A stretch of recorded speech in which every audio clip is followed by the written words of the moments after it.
I think these are working. We can start. All of them. Should we sit down or? Good morning. Okay, it's working. That's perfect. Good morning. It's working.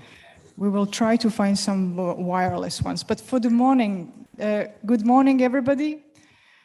We hope that you had a good day yesterday and that you had a nice and relaxing evening after a long day.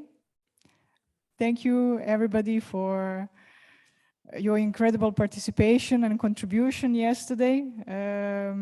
We are having a little bit different arrangement today. We are having a streaming. So besides being in the audience here, we will have colleagues that I can see many of them are online. So greetings to everybody. Welcome.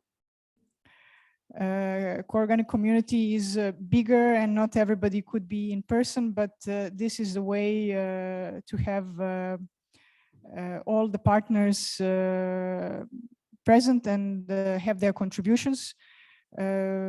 We also plan to have a discussion that is involving both people in streaming and in the audience. And we had a great support of our technical team. Hafid and Maxim have said an incredible thing this morning to make this possible. Thank you very much.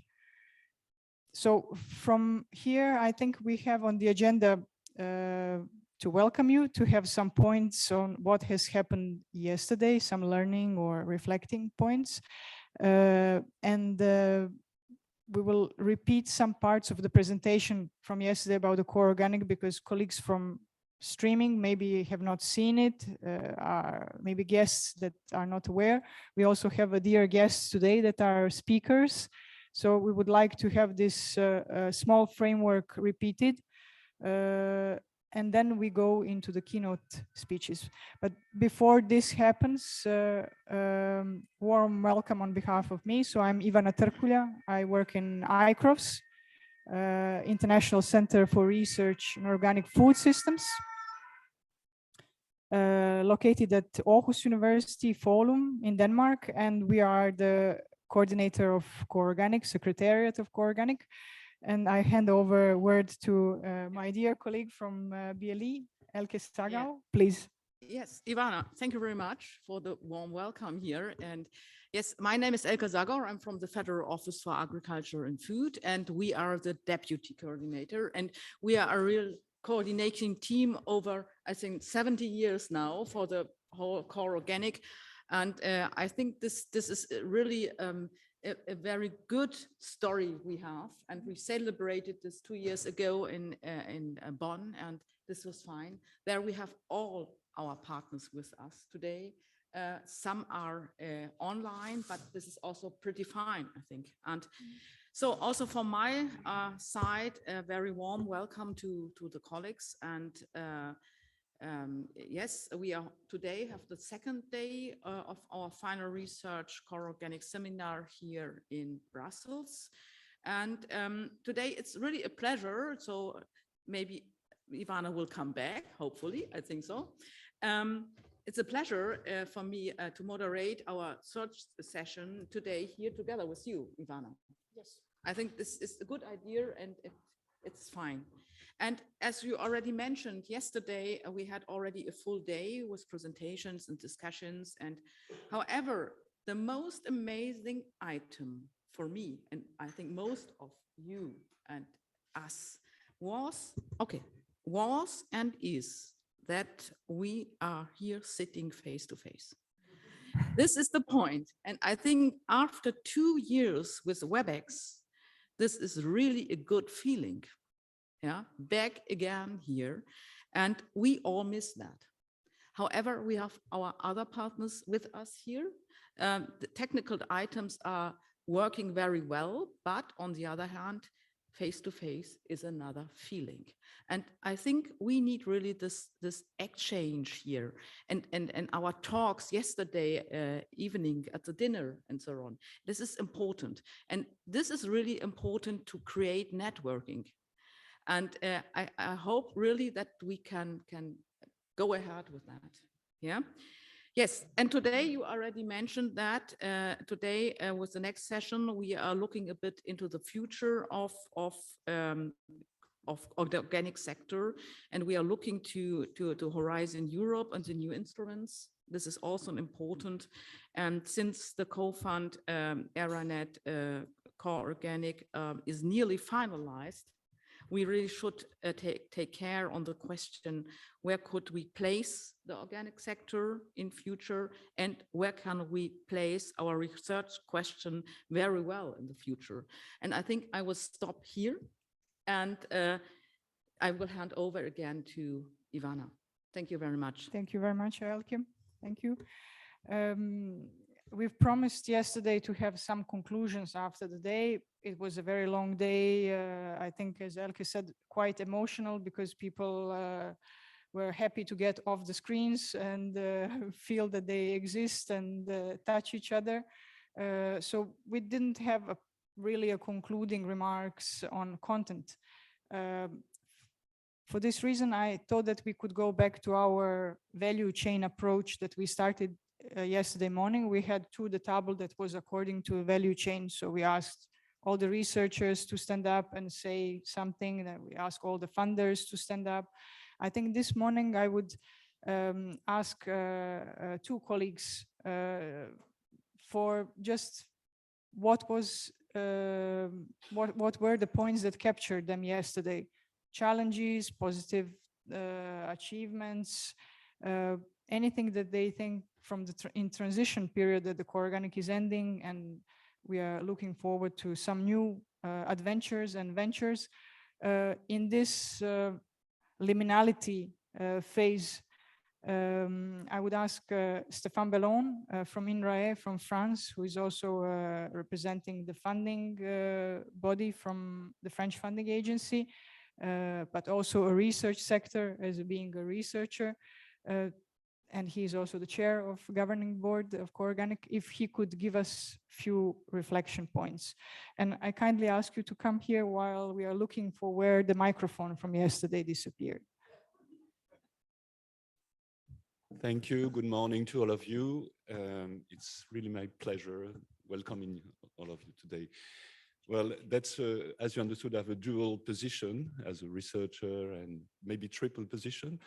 So my main insight maybe would be about the ability we have to interact among different stakeholders as we did yesterday. We already had research seminars in the past. And it's really so important because we dedicate money. We don't know exactly what happened during first, second, maybe in between. We know we have evaluation reports, but that's really the time when we can have face-to-face meetings with coordinators, people involved in research, and who themselves can reflect on what has been achieved during the duration of the projects. And I think it's so important for us to have this feeling and this really analysis and idea of what was achieved during the project. So that's what happened yesterday through direct interactions, group meetings, circulating from one project to the other. And that's really the ability we have to shift from one topic to another, which all of them contribute to the future development of the organic sector. So thanks to all of you again. And it's not finished. We still have a couple of projects ongoing and maybe a future as well that we'll be discussing further on today. Thank you. Thank you so much, Stéphane. Thank you.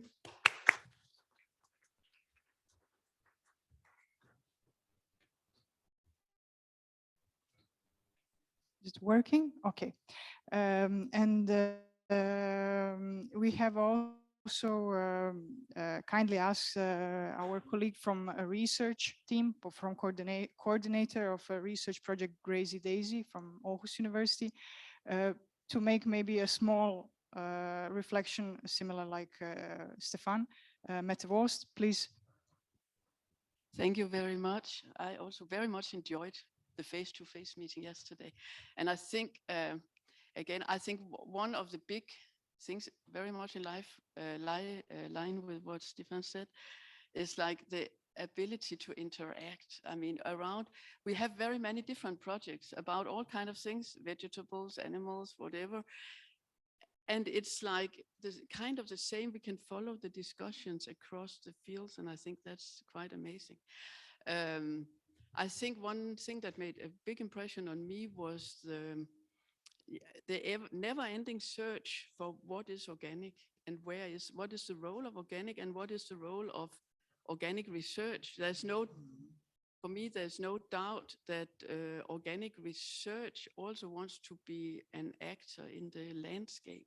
And it's a changing landscape. Now we have climate change, we have agroecology, we have industrial farming, we have all kinds of movement and pressures and challenges. And in that landscape, where is the role of organic and organic research?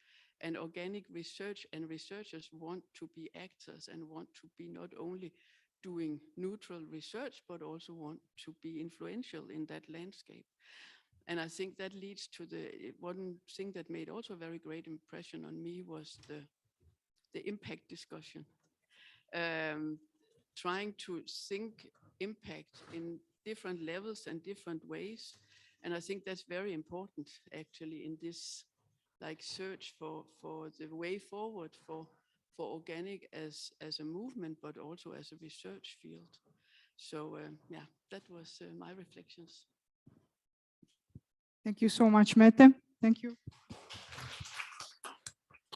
Thank you.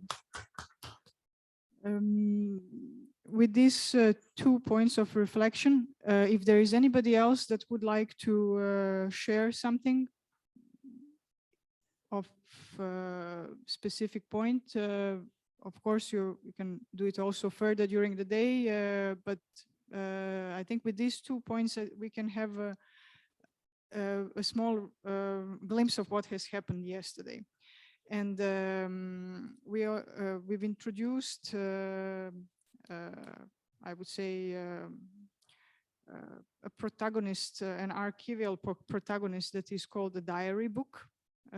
So all the colleagues that yesterday maybe have not reflected are still welcome to put few words of keywords or points that like Mette and Stefan have shared with us. Also the speakers from today, if you feel like. The protagonist is over there on the plastic podium. But I think now we can move on into the program. The session today is recorded. So if anybody has any difficulty with this, I think you should know it, and also colleagues online. Very, very warm welcome to everybody. We have Dennis Gider from BLE that will be your host in the online session. And we have also Yasmin Iolo from Moore from Italy, Ministry of the Science, that will be your hosts. Hello, hello, hello. Nice to see you. Colleagues that are present online, feel free to pose your questions in the chat. Yasmin and Dennis might answer to them if it's something that is related to maybe yesterday's session, or otherwise we will take them in plenary. So we'll try to see each other. With this, I think we go to the introductory presentation.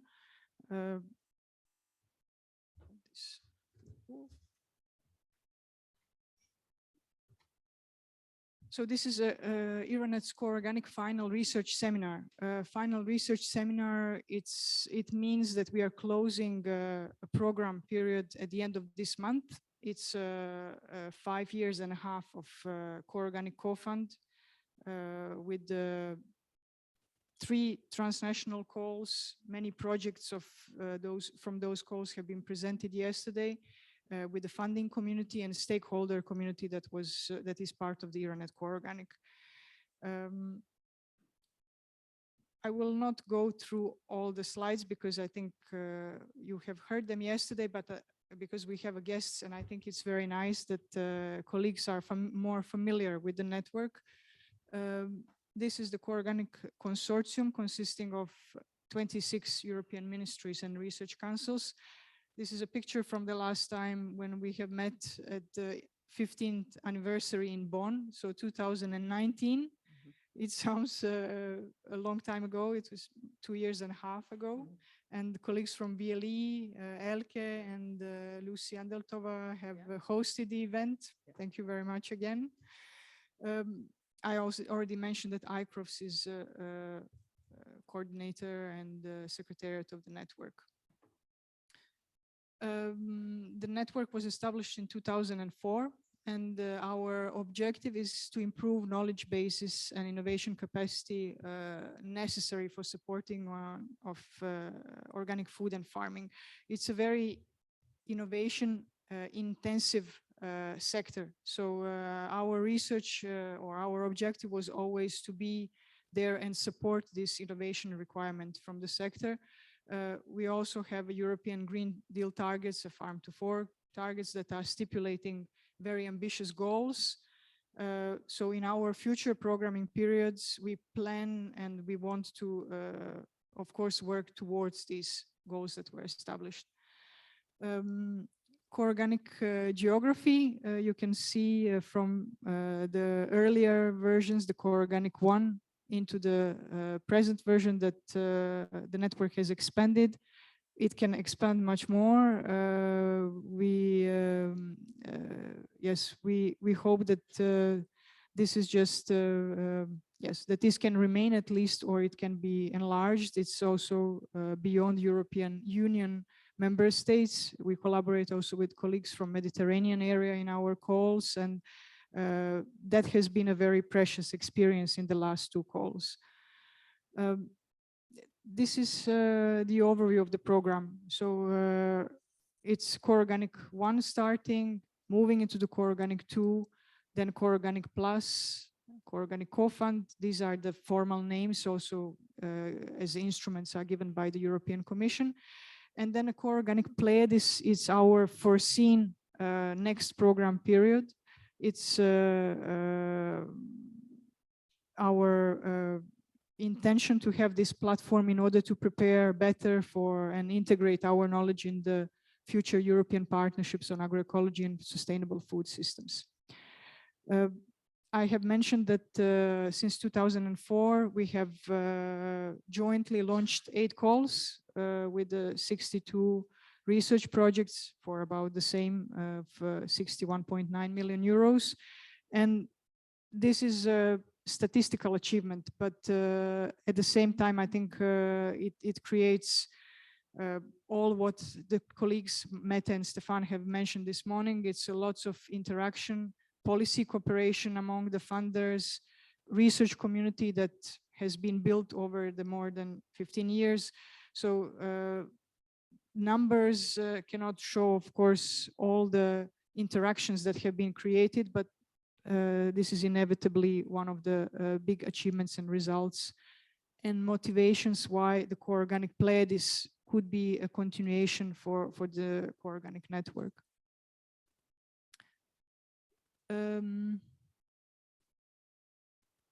You can see the first column. These are the projects that we had heard yesterday, some of them. These are the projects that ended last year and have been evaluated. And in the last column 3, the call from 2021, these are the projects that are just starting. It was a kickoff meeting for them, so they will be going their implementation will be beyond the May of this May, of course, for next 3 years. In our last call, we've tried to move really as a funding organism more into the mixed plant and animal production, so in the mixed systems, and it has been a very challenging. Lots of work is done in more sectoral manner. So having research in the mixed systems is very challenging because of lack of data, because of necessity to have very interdisciplinary approaches. Not something that is new to core organic research teams, but still a very challenging call. We have funded 5 projects through this call. Coreganic has integrated project monitoring from day one in our implementation, and this is a monitoring team: Adrian Asanika, Liv de Kock, Sara Ivonen. I also take part in it, and it's one of our ways to ensure that the implementation of the project is running smoothly, that the coordinators have somebody to ask any question that they need and coordinate with the ministries and the funders. We also have a strong emphasis on communication and dissemination, and support the projects in all possible dissemination manners, from the websites and social media and newsletters. A specific element that maybe should be mentioned here is that we have an open access archive. We collaborate with Open Access Archive Organic ePrints that has existed for 20 years. So all the work that is done in core organic projects is deposited in this open access archive. And it's of course open to everybody working in the organic field, not only core organic. And a few words about innovation aspect. That is a cross-cutting team from yesterday to today, and our keynote speakers were invited to reflect about innovation in the future partnerships. Core Organic has, as a network of funders, was always interested to understand what is the innovation in the sector. So we went as a delegation to BioFach in the International Trade Fair for Organic Products in Germany in 2018. We also been there in 2019. It's always a great inspiration, or at least it's great inspiration for me, because you see the products and you say, lentils pasta, I mean, who is ever going to buy this? And then in 2 years' time, on Friday evening, you see yourself cooking lentils pasta and wondering how come this has never been invented before. So if anybody has a curiosity of what is going to be our future grocery shopping, this is one of the good moments one of good events to visit. We also have a new organic regulation that is in place from this year, from January. And yes, and we've tried to be aware of the trends, but at the same time, Mette has mentioned that organic is searching for its place, and we are repeating this search and question what is our place in the system. And we do have significant capacities and it's not easy to say, to pinpoint, this is the only area of innovation. Just an example that our colleagues from the Processing Association helped me in providing here, Roberto Pinton and Alexander Beck. For instance, major European organic companies are distribution companies. These are not production companies. So from their perspective, innovation is completely it's placed somewhere else, maybe in respect to what we consider to be an innovation. Also, the products with designation of the origin, they are not subjected to change. The recipes are already defined. So innovation, again, there has a limited outreach. So we should be aware of these aspects when we say that we work on innovation in our organic sector, or when we work in food sector generally. Some of the examples of products that have originated from organic sector, we mentioned also yesterday the wholesome bread, or the cold pressed oil or olive oil that has been there 40 years ago. Vegetarian and vegan products that are both very successful on organic and conventional markets. I think this is a last slide. This is something that we've discussed yesterday. So the questions on what are the best conditions and forms for successful knowledge exchange? What is the added value for private sector to be involved in the research and innovation? What is what is the perspective of the main challenges, how the industry sees the main challenges and where the research should be placed. The speakers that we have today are very competent colleagues that come from a broader professional environment, and this is our great pleasure to have them, because some of these questions can be addressed in ways that maybe we, as a group of funders and stakeholder partners and researchers from Coorganic cannot know. So we kindly invite you to enlighten us, to inspire, and to share your knowledge. And I thank you for your interest and kind contribution yesterday, and also for this morning that we introduced the day two. Our session today is planned until midday, so we have something like 2.5 hours. We will start with two presentations, two keynote speeches that are from our colleagues that are present here. So we have Nicolas Tinoa, is a chair from SCAR Agroecology Group, and also representing Jülich. Will be the first speaker, and then we have Daniela Lut from DG Innovation and Research. And we have a third speaker that will be with us in streaming. I kindly ask Nicolas to join us, and if you would like to present yourself a little bit in addition, you're most welcome. I have asked speakers to share their biographies, but I couldn't memorize everything yesterday. It was a very long day, so please compliment. It's really a great pleasure to have these competencies on board. Nicolas, warm welcome. I hand over, if you like the microphone there, or if you like a mobile microphone. And this is just the green for. Thank you.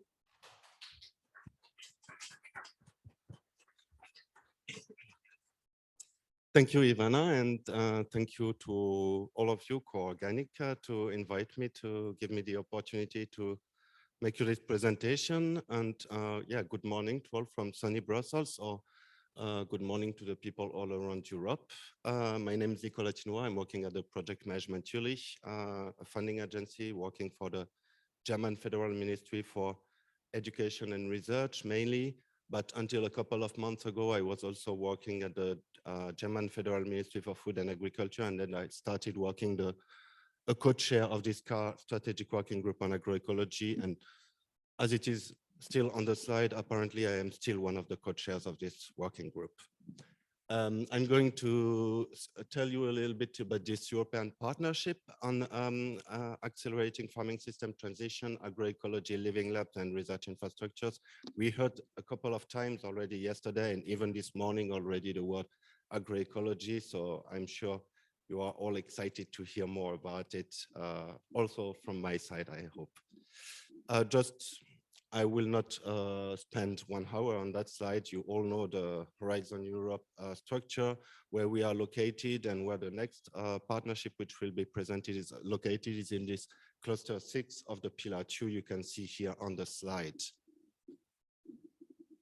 As you know, so there will be no more new ERANET Cofund coming in the Horizon Europe. But then there is a new approach to the European Research and Innovation Partnership. There will be more ambitious, larger instruments, and more strategic, are considered to have a more coherent and more impact-driven approach. There are several partnerships in the cluster 6. Many of them are very relevant, I think, also for you. So you can see here them on the slide. We will hear about the food system partnership in a couple of minutes. There is also one on agriculture of data, on water, on blue bioeconomy, on animal health and welfare, and there is our partnership on agroecology living labs. So this is the process we currently have. So it started a couple of years ago with seminars organized by DG Agri.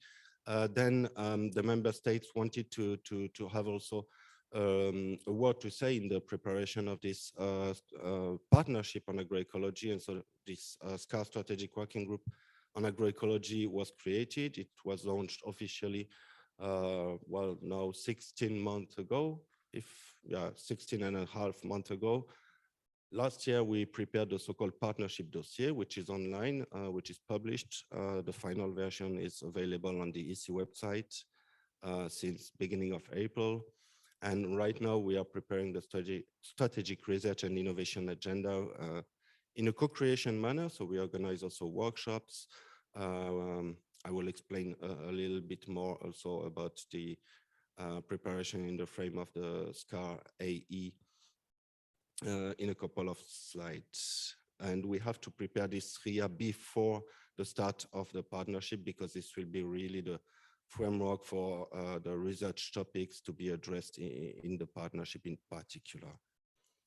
This is a tentative timeline. Tentative, why? Because the work program where the partnership will be present is not yet finalized. It's in preparation, as you can see on the slide. It should be hopefully launched, if possible, so published end of this year, and then we would have to apply for this partnership. So to prepare a consortium, we'll have to prepare a proposal in response to this topic, with the hope maybe to have the partnership starting end of next year, early 2024.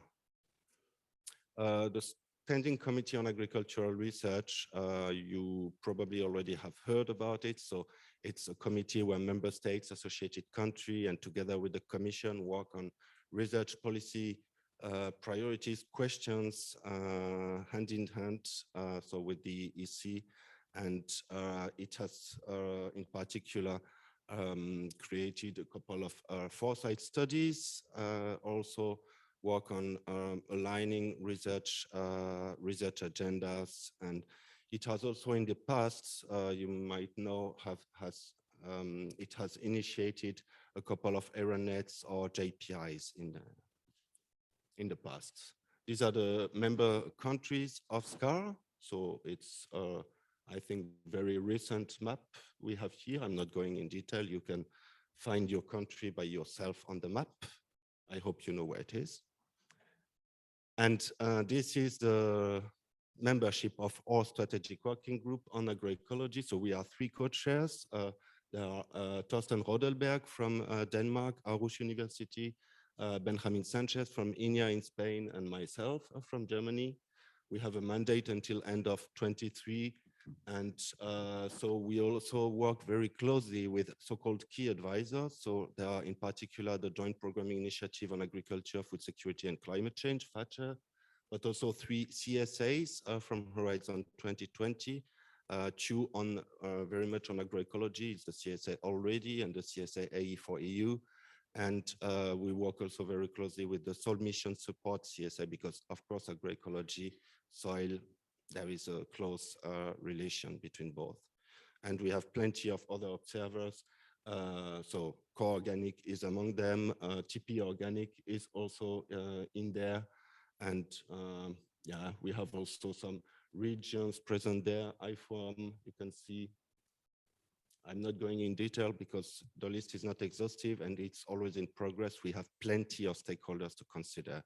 And so we have the mission in a nutshell to prepare the future partnership, to prepare it in the best conditions, to mobilize member state interests, but also the research community to be involved in this partnership. And as I was telling you right now, we are preparing the strategic research and innovation agenda. We had a workshop with approximately 100 participants 2 weeks ago. And now based on the work which has been performed on identifying potential research needs, it was already last year. Now we are trying to structure these research needs in a research agenda with core teams, etc. It's a huge work, but we are optimistic we will be able to manage that. And as I was telling you, so we benefit from previous work and we involve and prepare the scientific community. So we have the national delegates in SCAR agroecology, also the so-called country contact points. So at national level, there are people who have been appointed long time, well, I think already 2 years ago, to follow up the development of each partnership. And we also encourage countries to create national mirror group on agroecology to come in the European scene with one national position, because this is, if you have a national coordination of your priorities, of your ideas, it's easier than to try to prioritize, to bring them at the European level. So this is a figure on based on the so-called Glisman levels of the food system transformation. Although I heard a couple of weeks ago, it was not really coming only from Glisman. And so you have the 5 levels here on the left, how to transform food systems in parallel with the agroecology principles. I got to say, so we consider that we are focusing more on the primary production level. So it means more on the levels 1, 2, 3. So, and there was one comment yesterday on that we cannot ignore the food systems part and what happens in the end and the levels 4 and 5. We have to consider this in a systemic approach. That's also the idea of agroecology. It's a systemic research approach. And so in this regard, so we need to consider them first, but we will consider also, we will in every case have a very close relationship with the food systems partnership and hopefully have a good synergy between both partnerships. We have not developed a new definition of agroecology. There are already plenty.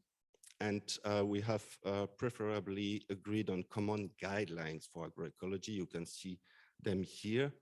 There is quite a consensus that these guidelines are good ones to implement agroecology. We have also developed a so-called intervention logic for the partnership. This was one of the first steps to make last year. So we have kind of, this is the I have a dream, let's say. This is this vision that in 2050, everything is perfect, everything is nice. And on the way to this dream, so we have these long-term objectives to mainstream the principles of agroecology, to co-create and share knowledge, and also to contribute to the policy targets, so the SDGs, the Green Deal targets, obviously. So that's rather long-term objectives, let's say, we call them general objectives. And on the way to these long-term objectives, we have these midterm objectives. I'm not going to read all of them. So these 5 specific objectives. So the idea is to tend toward this vision, this very ambitious vision, of course, by following this intervention logic. And as I was telling you, there must be links with other partnerships, with the soil mission. We see some synergies, and we want to avoid overlapping between both, obviously. In order to accelerate the transition, it is possible, it is hoped, we do hope that the living labs can be the right instruments for that. So the living labs, there is the living labs, there has been living labs in other fields for quite a long time. So there is a so-called European network of living labs, and they have developed key elements for all living labs. So with the active user involvement, the co-creation aspect, multi-stakeholder, multi-method approach, real-life setting. And in the process of preparing the partnership, we have also found out that for the agroecology, there will be a very strong local embeddedness also there, a large diversity of the origins of the living labs, be it from farm to networks, sorry, from farm to networks to communities, and the heterogeneity and intensity of knowledge. There are different scales of living labs. We have identified this. This is just an example. So there are more in the partnership dossier, which is online, as I was telling you. We have a list of research and innovation opportunities, but as it is written, the SRIA is in preparation. So it is a preliminary list, still in development. So I think these are very relevant one to be addressed in the partnership. And based on this opportunities, we have also some research and innovation topics which are also still potential. but I wanted still to give you some examples of what could be done in this partnership. I got to say, organic farming has a strong role to play in agroecology. That's very clear. We have identified operational objectives, so it's already more related to activities, as we can see here. On supporting research and innovation, there could be there calls like we did similarly to what we did in the ERANET, in particular in this first objective. The second is more on research in the living lab, but also on the instrument living lab, on how it can work. This we heard yesterday that it's not always easy to have the right methodology to bring all the diversity of origins of the different actors. So there is maybe still research that can be performed here. We want to have a European network of new and existing living labs, so for knowledge exchange among the living labs and improvement of their methodologies probably as well. We want to use also research infrastructures. So we also have here a particular activity which is planned to be dedicated to that, because there are research infrastructures which can cooperate with living labs, which can maybe bring also a complementary expertise for the work of the living labs. Obviously, we want to have also some capacity building on agroecology, on living labs. Communication and dissemination has a key role to play. Science policy dialogue, it's also about an impact on policy, on sectorial policy, but also maybe on research policy. We heard also yesterday, 3 years, it's maybe not enough to make research on agriculture if you lose 1 year due to pandemic and another year due to drought, or I don't know. And I think, as I said earlier, so we are in a partnership landscape.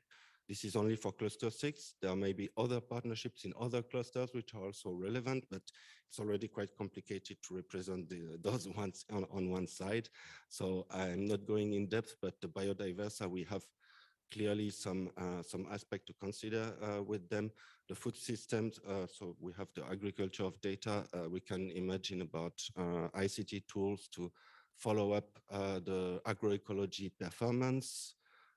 With the food system, there is a very strong link, a very particular link.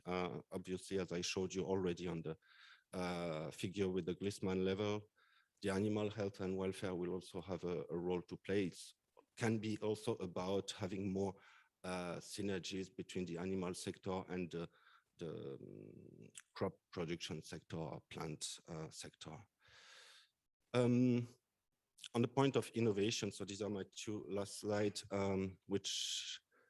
so this one, I want to say that innovation is a tool which can perform and maybe accelerate the transition so that we can transform the agricultural sector. The science policy dialogue will have must have an impact on the funding mechanism possibility.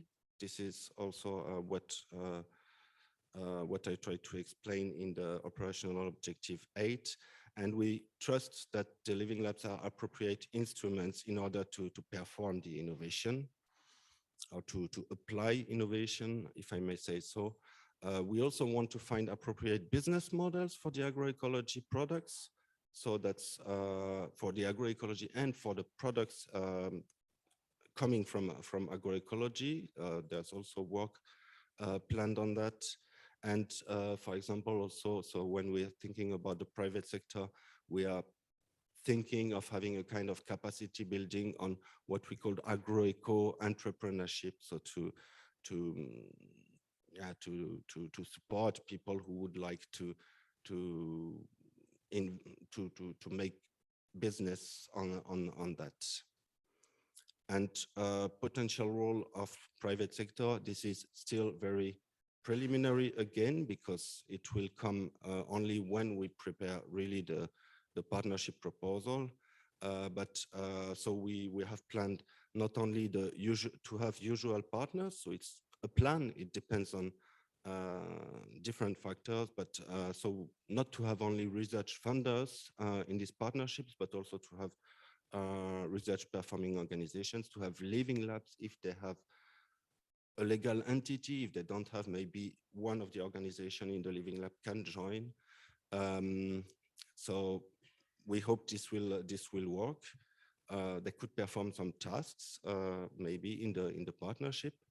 The private sector should be able to apply, of course, in the joint calls as they did in the arenas. But in addition to that, so we have really a very strong governance aspect on the involvement of stakeholders. So it's not only one stakeholder advisory board, which we will have. We will have several colleges of stakeholder, and I trust we could have something like a specific college of stakeholder, maybe on the private sector. It would be one idea to involve them.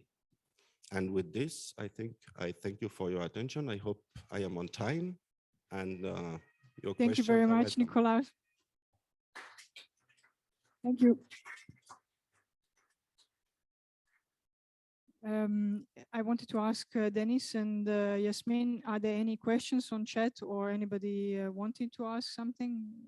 Not, but maybe in the audience, if there is a clarification points or any questions in this phase. Ilse, please. Thank you for your very interesting and enlightening presentation. You had a drawing where the scar on agroecology was in the middle, and then the other were around. Do you think the others would draw it the same way, or would they put each their own in the middle and the others around? Or You mean do you think this? there's agreement on this one? Yeah. This is our representation. No, but I think each partnership will place itself in the middle and see its relationship with the other partnerships. I think food systems has something to play with animal health and welfare, probably with agriculture of data in terms maybe of traceability of products. So, I mean, that would be the most appropriate to tell you, but I think each partnership would represent itself in the middle and see its own synergies with other. So the idea is really to work closely together. We have the chance to have the SCAR. And in the SCAR, there are already several partnerships which are represented, and it's a very good platform to discuss regularly and to pay attention to develop synergetic actions between the different partnerships. So it's not that we are in the middle of the world. Thank you, Nicolas. Thank you very much. We plan to have a last 10 minutes, 15 minutes, depends how much we have before the coffee break for a joint discussion. So there could be more questions coming. Thank you for the presentation. And we kindly ask Daniela Lut to complement this picture with the food systems perspective. Daniela is representing Director General for Research and Innovation, European Commission. And in her portfolio, she has direct involvement and responsibility for preparation of foreseen food systems partnership. So it's our extreme, really a big pleasure, Daniela, to have you. If you would like to present yourself a little bit in a more broader manner, you're welcome. And this should then lead you through all the slides. I think we have something like 15 minutes and then maybe some clarification questions. Please. Sounds good. Welcome everyone here in the room and online. It is a pleasure to be here and very happy to talk about the food systems partnership. As Ivana already introduced, I'm the C contact for the food systems partnership together with my colleague Hans-Jörg Lutzeyer, who you all well know, and also work on the SCAR Secretariat. And now I can say I free write a bit on Nicolas' presentation because he gladly already presented a lot that is of course also very relevant for the food systems partnership. So when it comes to the overall process, Nicola presented or also the SCAR, that of course all accounts also for the food system partnership. So this will be shorter, and thanks to Nicola, who already presented a lot of overarching themes that account for both partnerships and also of course for the animal health and welfare. and also to the agriculture of data. But I will pinpoint you to some differences. So I will start with just setting the scene a bit, and I don't think this audience needs a lot of convincing of why we need a food systems partnership. But just to set the scene, why also the Commission decided a food systems partnership actually is a good idea and is needed. One could say that the future health of Europe's people and planet lies on our plate, literally, and the way food is produced, packaged, processed, consumed, valued, and wasted needs to change, especially changing from a very linear food system or food chain to a more circular food system, systematic approach that really links to other areas meaningfully. And here food systems are really a key lever point of transition when it comes to people's well-being, but also climate's well-being. So we talk about co-benefits, about different aspects that we can really tackle when we look at food systems together. Just thinking about the Food 2030 narrative that is very closely linked to farm to fork, that really thinks in terms of co-benefits when it comes to nutrition, circularity, climate change, but also really community empowerment and place-based solutions that Nicola also already talked about. So there's a lot of potential when looking at food systems together, given all the challenges we have, while of course still accounting for food security, food safety, and of course, even more important in these days, also food resilience. Now, coming from that, what is the Sustainable Food System Partnership about? You see here the objective really to collectively develop and implement an EU-wide committed research and innovation partnership to accelerate the transition towards healthy diets that are safe and sustainably produced and consumed in resilient EU and global food systems. So quite a heavy task altogether. And they will do that by coordinating, aligning and leveraging European, but also national R&I efforts to future-proof food systems for co-benefits, which are already highlighted through an integrated and transdisciplinary systematic approach. Now, at the same time, the partnership will also provide scientific evidence, as well as also collaborative experience. So living lamps are also a cornerstone of the food system partnership among practitioners, but also citizens. So citizen engagement is also really a strong core element of the partnership to really support the transformation at different levels. So not only at EU level, but at national level, local level, and regional level. And I will talk about the research missions in a second. Nicola already highlighted, because I only have a couple of minutes and I'm looking at the time here. If you want to know more, and I hope so, I really invite you to look at the EC webpage. There you have the full templates. It's a 30-page, well-written document, so really invite you to have an evening with a template and read really more about it to really understand what is the partnership about. And similar to the agroecology partnership, also we are in the process of the strategic research and innovation agenda creation. We have a similar timeline, of course. We have our physical workshop on Monday. So things I will present here will probably change quite a bit also on Monday, but as these partnerships are work in progress right now. It will be the core drafting group and dedicated experts, but of course we will also reach out to a wider group as we have done in the past. When it comes to the template creation, there was a workshop, for example, in September 2021, where also Core Organic was present and many other initiatives and organizations. And talking about the process, I also shortly want to highlight SCAR. Now, the SCAR Food System Strategic Working Group is the co-creation platform for the partnership. You see again a colorful map. So if I just can highlight the purple colored countries, that's the Food System Strategic Working Group member countries. So already a broad participation. And when we look at the mission of the SCA Food System Strategic Working Group, and just at the 3 areas, they all, of course, have individual activities, but they also are all valid for the food system partnership. So what is being done in the Strategic Working Group has its own agenda and activities, but it's all also relevant for the food systems partnership. Now, moving to shortly, and I really don't invite you to read that, but just to show you where we start from, the intervention logic, the vision, so to say, as Nicola also highlighted, and just to show you that there is a clear logic of what the partnership aims to do and what the partnership aims to solve.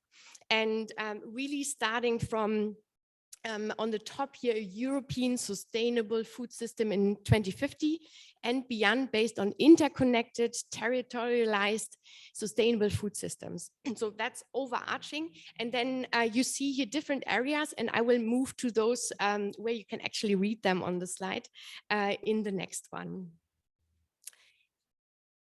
So what, just to present a few cornerstones that the Food Systems Partnership will search for solutions to complex challenges, and already highlighted some of them through R&I by 4 thematic areas, which you see in orange, and it's for activities. And if we go to the 4 thematic areas, which are circled in orange, and we start on the upper left corner, and then we move clockwise, the Food System Partnership tries nothing less than changing the way we eat. And Ivana just highlighted that she could not imagine eating lentils pasta, and then she did, but there was also the time frame of 2 years. So this takes time. This is not from one day to the other, and this is very important. So and there we see the connection also with the agroecology partnership. Nicola showed the Gliessmann model and the different areas, and there should of course be interconnections, but the consumer and citizen aspects in terms of changing habits and changing diets is clearly also a core aspect of the Food Systems Partnership. So changing the way we eat, improve availability, accessibility, and adoption of nutritious, safe, affordable, and tasty food. Then if we move clockwise, change the way we process and supply food. So this is really about the supply side innovation. And I actually checked in the template, the word innovation is around 60 times in the template. So it's really anchored in different areas to really move to carbon neutrality, circularity, and really reorienting also the food environment. If we move down, which is very closely linked, of course, to change the way we eat, change the way we connect citizens to food, especially in urban areas, the difference or the distance between those who produce and those who consume has become wider and wider. And we want to reduce that gap, bring consumers closer, increase transparency and trust and knowledge and understanding. And then we have in the lower left corner really an overarching theme, change the way we govern the food system. So this feeds, of course, into the other aspects, and is really about to ensuring an inclusive and effective governance of the transition to safe and sustainable food systems. And also support the use of evidence-based levers. Science policy interfaces, for example, play a crucial role. And I want to use the last minutes just to also move to the 4 activities in detail before I close my presentation, just to give you really an overview of these cornerstones that will be more and more developed in the 3-year creation process. And the 4 activities are both a means to an end to achieve the 4 thematic areas, but also are linked to innovation when it comes to infrastructure. So if we start on the left, establishing a food systems knowledge hub. So this is really taking stock, what is already there, what is the knowledge that is there, identify that, build on that, and really make that available to everyone who needs it. And then also it's about creating networks of transformative research and innovation labs. Here the living labs come into place, again, for really the co-creation of innovative solutions. So it's a bottom-up and top-down approach both in the partnership. and also again deliver science-based joint protocols and methods. Only if we have this, we speak the same language of where we are and how we measure things, only then we can see progress, only then we can identify problems. Knowledge sharing and scaling, very important. And I'm very happy that this has an own pillar, so to say, because there's no use of creating a lot of knowledge and no one has access to. So that's really also a key aspect. And then, of course, pooling R&I resources and programming. Of course, competitive calls will be a main element of the partnership. And Nicola already highlighted a bit the procedure for that, of who can join as a beneficiary in the consortium, how can external calls look like, who can join, and that of course also accounts for food systems partnership. When it comes to private partners, next to them joining in external calls and also being part of the consortium, because anyone who's a legal entity is welcome technically. There's also the possibility to become an associated partner. An associated partner is a bit easier to join, so to say. They don't benefit financially, but they can steer the research agenda. So there are, just to let you know, there are different ways of really engaging in the partnerships. And that, of course, is relevant for the second point when it comes to really also involving SMEs and industries. Then, of course, coordinated calls. We want to work closely together with other partnerships. Agroecology, agriculture of data, and coordinated calls really are way forward to do that in a manner that exploits synergies and really boost the benefits we are aiming to achieve.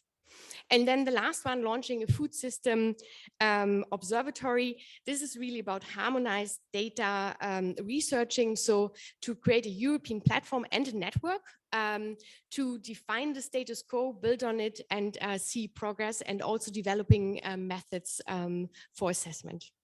So that was a quick run through. Again, really invite you to have a look at the template and follow the process closely. More information will follow also after we had the first SRIA workshop. There will be an open consultation, but also the core group will reach out to different organizations. So really invite you to stay engaged. We need your engagement and really looking forward to that. Thank you. Thank you so much, Daniela. Thank you.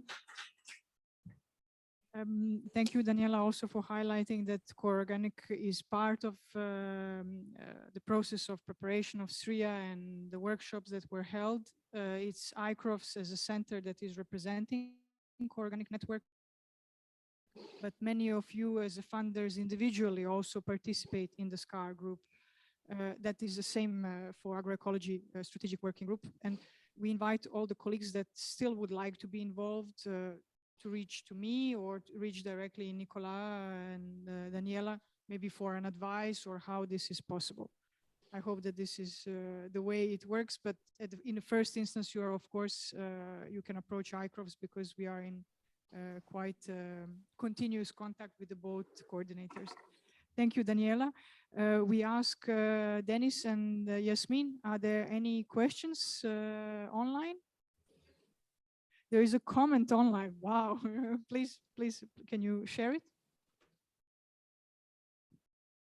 It's just a comment of Merite, who appreciates your clear presentation. Thanks you for it. Thank you. Sorry, thank you. I wanted to mention that with the streaming, we tried to reach out to our partners that are also beyond the European context. So we have invited our Mediterranean colleagues and our Brazilian colleagues that were at the research seminar in Bari 2.5 years or 3 years, 2019 in January. So big greetings and thanks to all of you. I'm not sure if they are there, but I think they are. So greetings from the audience. Daniela, thank you very much. I think thank you. We will reconvene then last 10 minutes to see if there are more questions also from the audience here.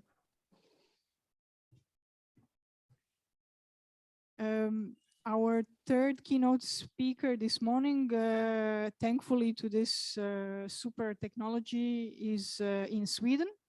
Maria Turnberg from Swedish University of Agriculture from SLU is with us. She's also Kaiser Sulven colleague collaborating with EPOC.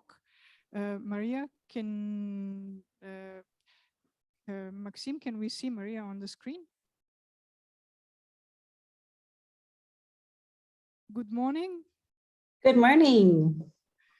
Good to see you. Warm welcome. Thank you so much. Great to be in the room, virtually at least. It feels really like as if you're here. So excellent. I will not take more time, but if you would want just with a few words to present yourself with some additional details, and then feel free to go to the presentation and enrich the session of Core Organic this morning. Warm welcome, Maria.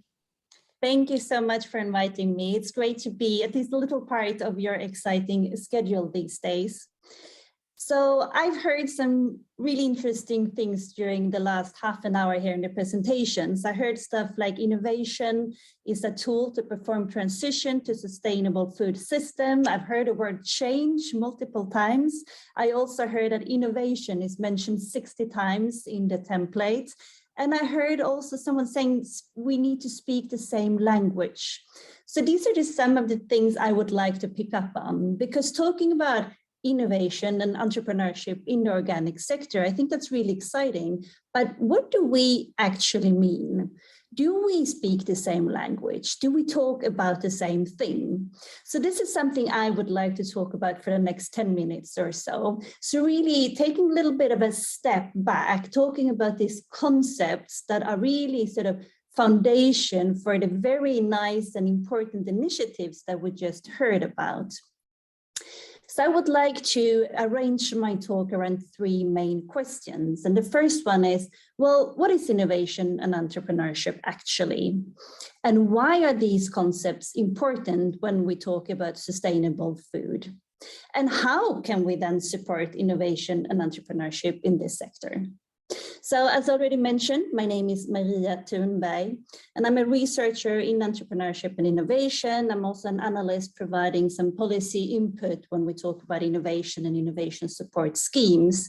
And I also been working hands-on as a business coach to entrepreneurs and people running startups. So in short, I'm rather passionate about this topic, and I'm really delighted to have been invited here today. I also hope we can have a little bit of an interaction. It's always a bit weird to not be in the room with you people, but I know we also have some others joining online, just as I do. And I hope that those of you who are online are willing to use the chat. I will pose a couple of questions, and also that we can bring up some ideas from the physical room as well.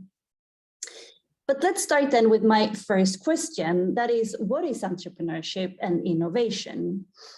And perhaps start with innovation, or indeed, let's start with invention, because invention and innovation are two different things. So an invention is a thing, a new thing. And if this new thing is brought to a market, that's when we start to talk about innovation. So an invention that's brought to a market and finds its customers, that's when we have an innovation. But I think it's also important to recognize that an innovation can be, just as I said, a thing, a product, but it could just as well be a service, or indeed a process or a new way of organizing something, of doing something in a new way, perhaps reaching your customers in a new way. And I think within sustainable food production and organic sector, we see some really interesting ways of sort of cutting your own way through the value chain and reaching your end customer in an innovative way. And I also want to highlight there are different kinds of innovations in terms of, we can talk about incremental innovations and we can talk about radical innovations. So an incremental innovation is when you do small tweaks to an existing product or service or process, while as a radical innovation is when you think completely out of the box and do something brand new. And here I would be really delighted to get some input from all of you in this session. And I'm curious to know, what is your favorite sustainable food innovation. Could you please share with me some of your ideas of what is an innovation in this sector? And perhaps also then to think about, is this an incremental innovation or is it indeed a radical innovation? So please engage with me in the chat from your point of view, from your experiences. What is an interesting innovation within sustainable food production? Is it something that you tasted, something that you've been part of producing, perhaps something you've read about? I would be really eager to hear some of your input here, and perhaps the moderator in the room can help to pick up something from the physical audience. Yes, if anybody has, besides my lentils pasta, any other? That's one indeed, Yes. the lentils pasta, which took you 2 years, is that correct? To be convinced it was a good idea? Anyone else who would like to share something?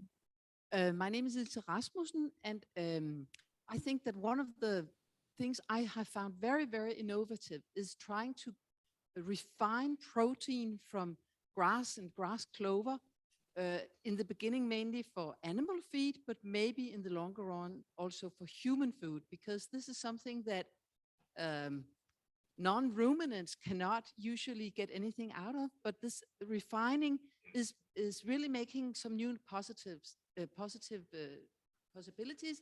And I think this is really a radical innovation. Thank you so much for sharing. So a radical, like an example of a radical innovation here, new kind of proteins. First step, if I caught you correctly, perhaps to give to animals, and the second stage to people as well. I also see we have something in the chat. Someone wanted to share something. Milk product from cow-calf contact systems. And we also have some puffed rice cakes. That's an innovation to Mark. Thank you so much for sharing. I think it's interesting to think about, okay, so what inventions do we hear about or do we meet when we talk about sustainable food? And then which of these actually reach a market and become what we talk about innovations?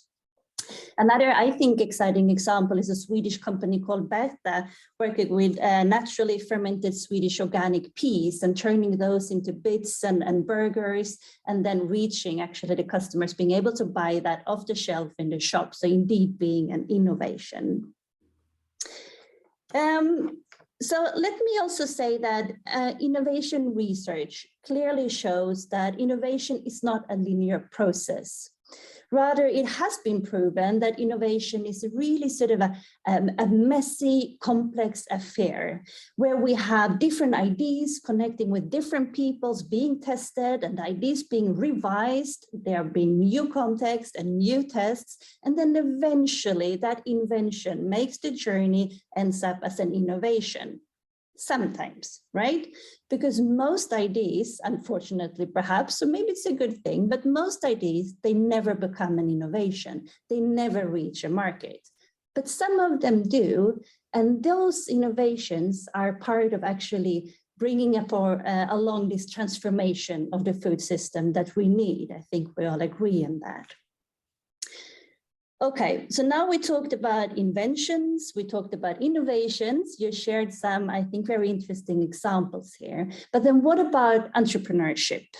So what do you think? And again, I want to have some engagement with you in the room and on the chat. So what do you think of when I say entrepreneur?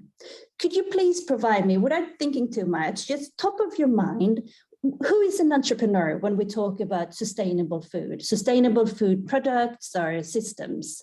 Who is the entrepreneur? Give me some examples. Who do you think of when we say entrepreneur within sustainable food? Anyone happy to share some ideas? Are you indeed an entrepreneur yourself? Have you met someone? Have you read about someone? Have you tasted the products from an exciting entrepreneur? Anyone willing to share something? Anybody in the room also? Well, Maria, we are researchers and funders and coordinators and bureaucrats. So, Jean-Marc? Indeed. And I think that's interesting in itself, right? that we are here trying to engage in creating the systems, but who is it we're trying to actually put forward to do these transformations? Sorry, Maria. Thank you a lot. Well, I will first cite an American president who said that French people, and I'm French, don't have a word for entrepreneur. But the first thing is what I see in terms of entrepreneurship in France in the, let's say, organic but farming sector is really related to creating new short chains at the farm for providing new solutions or new products and transforming at the farm. So somebody who's milking his cow suddenly becomes a food in micro industry for providing the cheese. And it's a total new job. And for me, these people, even if they have a job, change their job or turn it into something more global. And this is really entrepreneurship, because they create job and they create new jobs and new way and new chains, and they contribute to the economy, wherever it is only local, but also regional and therefore national. Well, thank you so much for sharing your thoughts. So I think there was a lot of interesting things that you brought forward here, right? Something about creating change. Someone creating change could be definitely at farm level. You also mentioned creating new jobs, contributing to the economy. I can also see that Hanne put something in the chat here that entrepreneurs can be everyone, an innovative farmer, retailer, or scientists.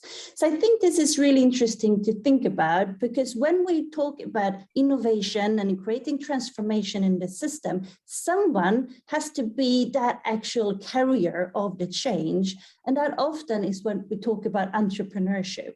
And I definitely agree that we can see these kind of entrepreneurs within different settings, within academia, perhaps within the private sector, etc. And I would like, as an entrepreneurship researcher, just to very briefly comment upon at least 3 different ways of understanding entrepreneurship. So when this topic was born as a research discipline many years ago, it was mainly North American researchers who were leading the field, and they were interested in sort of the macro perspective of entrepreneurship, and they were interested in measuring things between countries often. So how entrepreneurial are the Swedish economy compared to the economy in Netherlands, as an example, and how does this change over time? So this is perhaps interesting in itself, saying how many, for example, entrepreneurial firms do we have in Sweden? But I mean, it is a bit limited in terms of actual understanding, but what is entrepreneurship and who is driving this and why is it happening in this way? So a little bit caused out of frustration of the limitations of this macro perspective, in came what we call the behavioral scientists.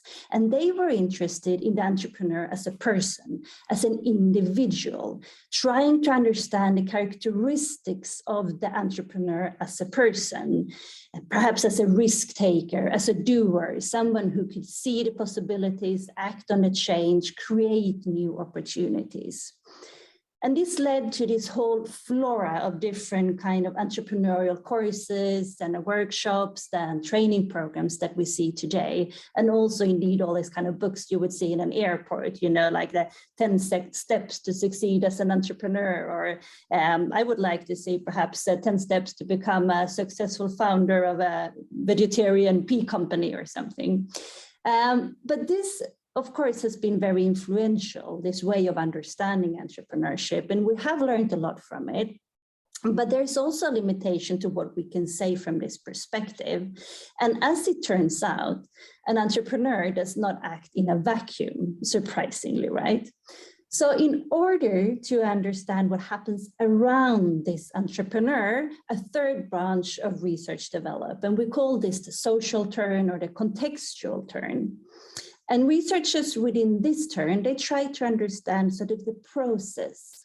How does entrepreneurship evolve over time? What is actually happening between people and animals, between people and artifacts? But how is entrepreneurship created and evolved? And how then can the support system involve in this entrepreneurial process? So to summarize, just this very brief sort of outline of different ways of understanding entrepreneurship. We can talk about how much or how many, and that's often from a macro perspective. But we can also talk about who. Who is the entrepreneur? Or who is the entrepreneurial team? And what do they need? And how do they work as individuals? And we can then talk about the how. So how can we understand this process of entrepreneuring? We can talk about this as a verb, something that we are doing and something that several different actors needs to be a part with. So this leads us to question number 2, which is why this is important. I think that has already been covered, right? Because we all agree, I think, on that we need this transformation in the system. So then the third and final question of how can we support innovation and entrepreneurship in this sector? So as we have already said, well, innovation is a very complex and messy affair. So in order to support innovation and entrepreneurship, we need to sort of realize that fact. And we also need to understand, and if you ask me, appreciate that we do not have all the answers or the full recipe of how entrepreneurship and innovation actually works. And that requires us, I think, from the support system to be a bit humble and just being aware that we need to constantly evaluate and refine. We had someone joining us. To be a bit humble and to constantly refine the different channels and support systems that we put in place. But definitely we could at least do 3 things just to finalize my short talk here. We indeed need to encourage and facilitate these meetings. So bringing different people together to discuss what new things do we need in place. So to encourage and facilitate meetings and networkings. And I'm very happy to hear that over and over again in the previous talks. Secondly, I'd like to add that we also need to mix the small and the big, because the small, the new companies, for example, are the ones that are excellent in bringing about radical innovation, while the large players are really good at creating incremental small tweaks to existing things. So by combining that, I think we are onto something. And then the final one, actually to make it easier for these small radical innovators, because I hear people within the organic sector saying, well, they do not only have to sort of create new things and put an invention to the market, they have to also develop the market, develop the principle of organic farming, for example, because the new things that they put in place is per definition new, and then they need to push not only their invention, but also push the system. So they need all the help they can get. So I will stop there, try to keep it within the time limits. As you hear, I could talk about this all day, but thank you so much for listening and also engaging and sharing your thoughts. Thank you. Thank you, Maria. Thank you. Please.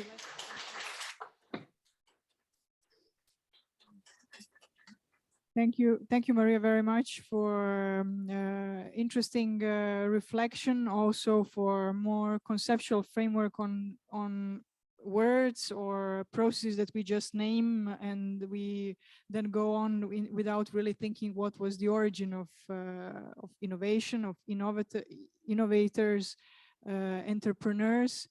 I ask kindly Dennis and Yasmin if there is anything that Maria has not mentioned from the chat as a questions, and if you would want to bring it to the audience. We have a few comments from Hannah and Mark about the role of who is an entrepreneur. Yasmin, do you have your camera on? No, sorry. Can you just then repeat, because we didn't hear well? Just try again, please. Okay, Maria, we have few comments on the chat from Hannah and from Mark concerning the who he is an entrepreneur.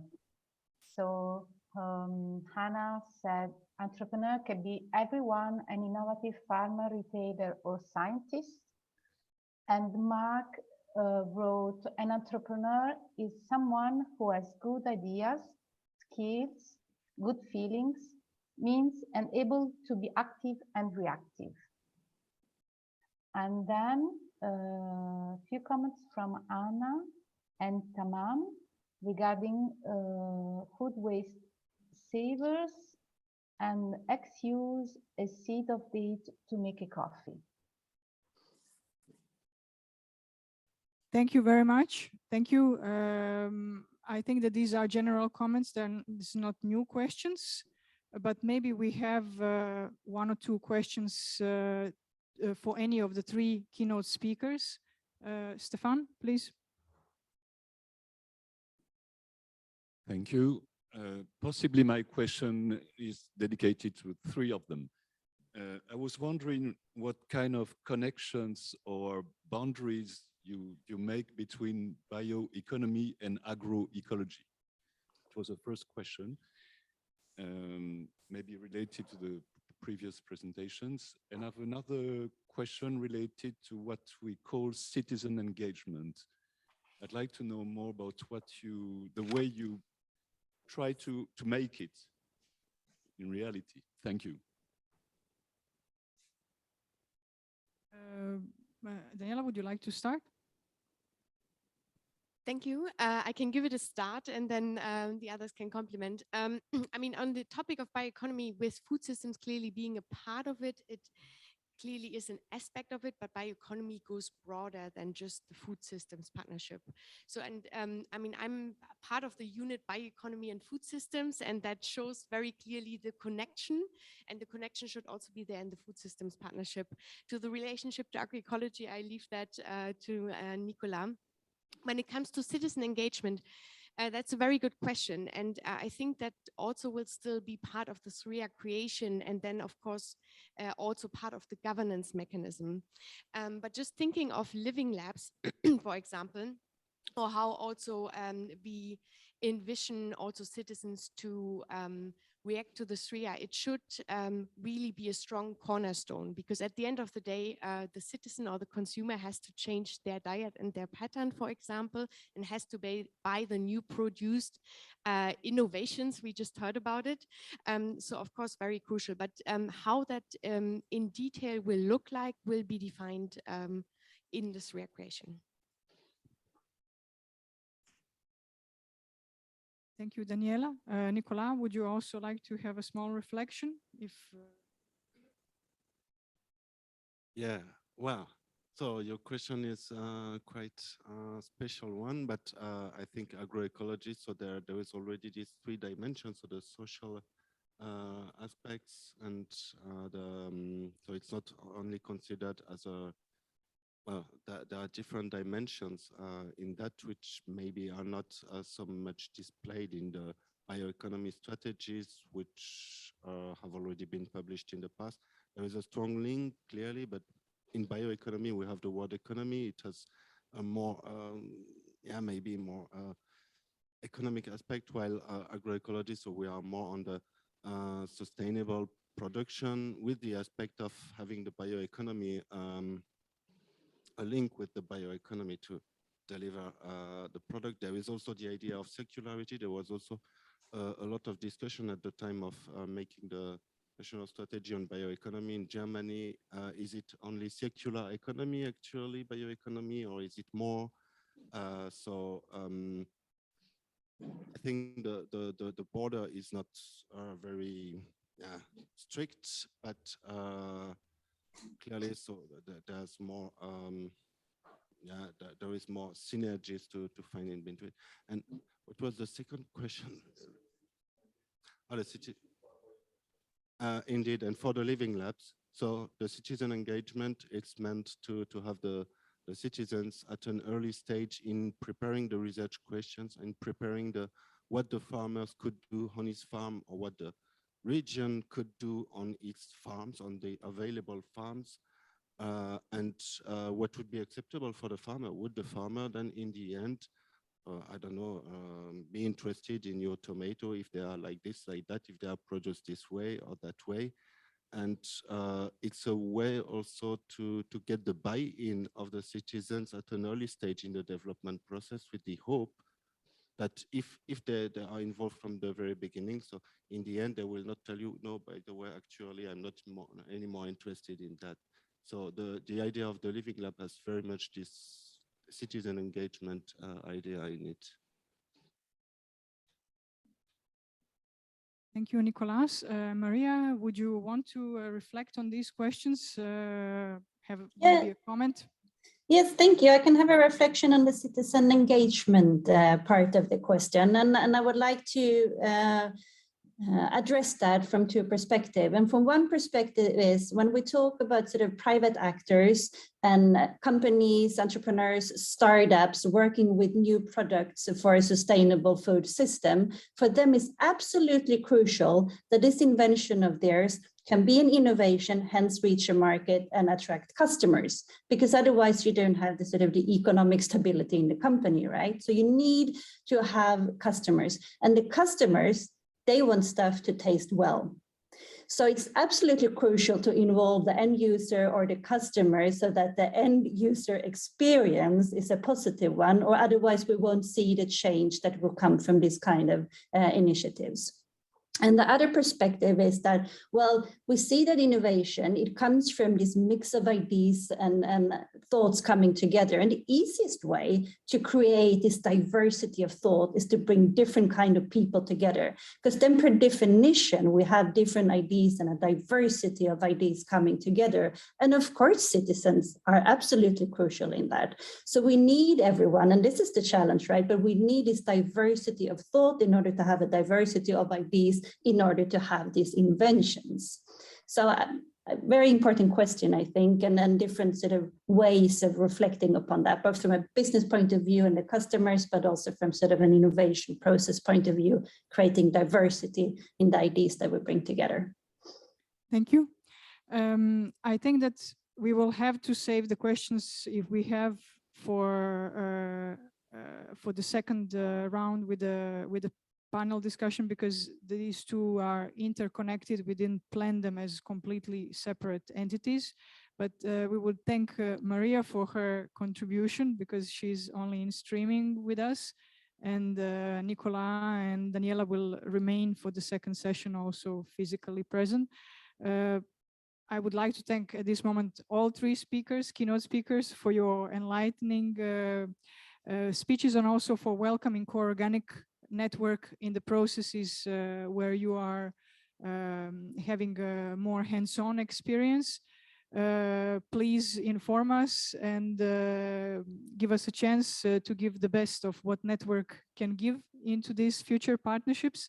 Maria, thank you very much for being with us from Sweden. It's first time that Co-Organic has a meeting in streaming in this way, and also have a keynote speech. So thanks everybody in the room and also everybody online that has participated. We will have a short break of 15 minutes now, and then we come back to the roundtable. Thank you very much. Thank you.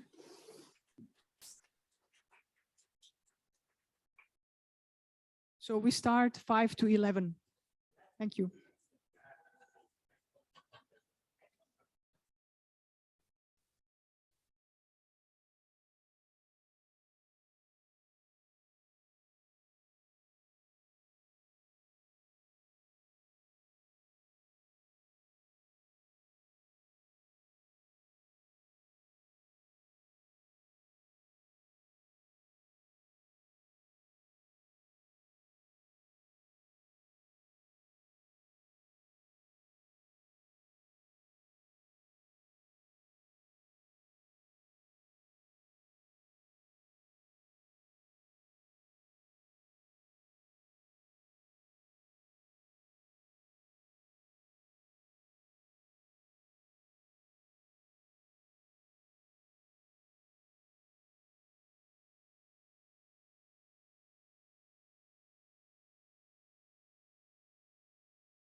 stay here. Yeah, it's not my idea. Welcome back.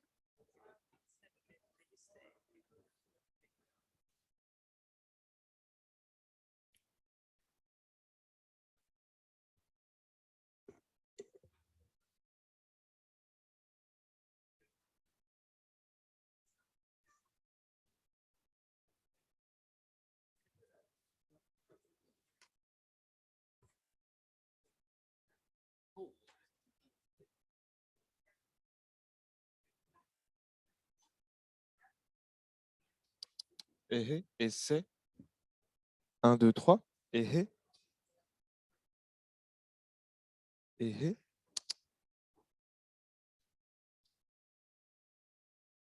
Is it working? Yeah, perfect. Welcome back. We will continue with the roundtable with the four very interesting speakers. Inspiration from the morning session remains with us, so the speakers will start with a short speech of short statement, I would say 5 to 7 to 10 minutes, but then best 7, because then it will allow us to have some general questions. And we have Jean-Marc Chouron from the French Ministry of Agriculture. We have Jonas Lázaro Mojica from Food Drink Europe. And we have Henry Danlong from Organic Unit of DG Agri. It's and we have Roberto Pinton from Organic Food Processing Association of Italian Organic Food Processing Association. Maybe we could have Roberto also visible on the screen if he's online and with his camera on. My colleague Elke Sagao and I will co-chair the session, or moderate the session. Welcome, Roberto. It's good to see you. Hi. Without delay, I think that we give word to Jean-Marc Chouron for the first statement. Elke, would you like to have? Yeah, maybe. Thank you to hand over to me. Yes, we are doing together the moderation. Yeah, and the point is that first we have this round table, and we would like to introduce yourself, very short, very brief, and then we will follow with the first question on which you should give a statement. So Jean-Marc, please, can you start? It's your floor. Yeah. Thank you, Elke. Thank you, Ivana. So I'm Jean-Marc Chouron from the French Ministry of Agriculture. I'm the head of unit in charge of research. So all agri and food research, including at the European level, goes through my unit. So it's just we have I would say, a very wide view, but we're not specialists. And in terms of statement, I would like to thank everybody here who's been presenting, talking, and with whom I could also personally exchange, because you broaden my scope and looking at things. So I would like really to also give you some few statements which are related to... Jean-Marc, sorry? Please stop here. Please first your brief introduction, That was it. And then we go to the next. Okay. And then you can give your statement. Okay? Okay. Well, I understood it the Yes. other way around as Yeah. well. Okay, that's all right. So my name is Jonas Lázaro, and I represent the food and drink industry here in Brussels. I work for an association called Food Drink Europe, so that I think the name gives a hint of what we represent. But I also represent the ETP Food for Life, which is the European technological platform for the food and drink research. And I thank you for for inviting me today, and I think I leave it here. Yeah. And here, Henry, the next one. Yes, so good morning. So thank you for having invited me here today. My name is Henry de Lange, and I'm from the Commission, from the Organics Unit in DG Agriculture and Rural Development. I actually worked 17 years in DG Research and Innovation, and I shifted to Agri in 2020. In the organics unit, I'm dealing mainly with the Organic Action Plan, official name, the Action Plan for the Development of Organic Production. So this is very important for me to be here today. And I also deal with fraud. The two are not necessarily related, of course, but thank you. Okay, thank you very much. And then we have Roberto. We have Roberto. Yeah, we have Roberto. Yes, it's true. Hello, hello everybody. I am Roberto from Italy. I am involved in the organic movement since the 80s. I have been for 16 years the Secretary General of the Italian Organic Processing and Trade Association. Now I am working like as a consultant, and I was a partner in the ProOrg project. Oh, yes. Thank you very much. And I think then we should go back to Jean-Marc. And Jean-Marc, before you are starting, we have a question, of course. We heard we heard these presentations about the partnerships and the new way and Horizon Europe and where to go and so on. Yes. And there it was raised this morning already the question by our colleague in Aarhus. She said, okay, the question is, where is the role of organic research in the future? Where should it be placed? This is a question mark. And maybe you can include this in your statement, but this is only a general question, but then you can say us more, of course, what you have on your agenda. Please, Jean-Marc. Thank you, Elke. Why is it always the difficult questions for me? So sorry, I have my mobile phone. It's not for answering my emails. It's just for taking my notes because I had prepared a little bit. It's just,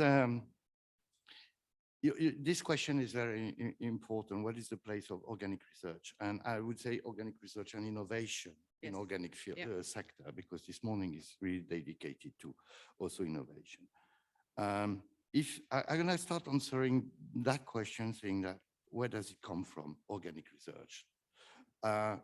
First, I think organic is a philosophical movement, social movement from farmers and from consumers wanting something different, different somehow in a way of going backward before the use of pesticides and all these techniques which were used. And I think this is very important because starting out from that backward point, it really went another way, developing new concepts, new things, and also marking the mind of the consumer, because organic is a label, it's a quality, it's a certification of quality in the mind of consumers. And this is opposed today as conventional farming, which is, from my point of view, and it's only my point of view, a bit of pity because the organic sector is very innovative, find solutions, foresee farming in a different way, that everybody is happy, and it takes on board animal health, animal welfare, soil, management of soil, management of landscapes, and all this at once, and for the sake of the consumers and for the sake of farmers, because sustainability, and with the 3 dimensions of sustainability, is always inorganic. And this is where we also have to take into account that organic is not only things, but it's also a way of foreseeing the future.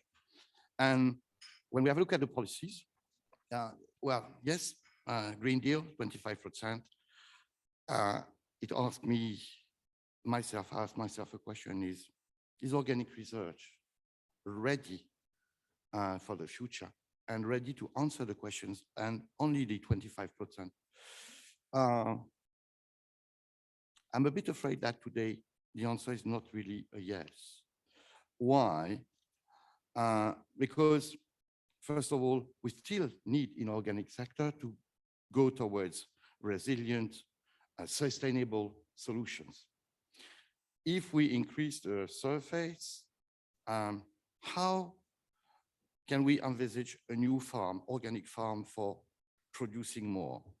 How can we envisage a farm of something like 200 or 300 cows, and still having no problem with health, thanks to the vets who've been pointing me at this kind of situation. The more animals you have in one place, the more chances that they get parasites or being sick exist.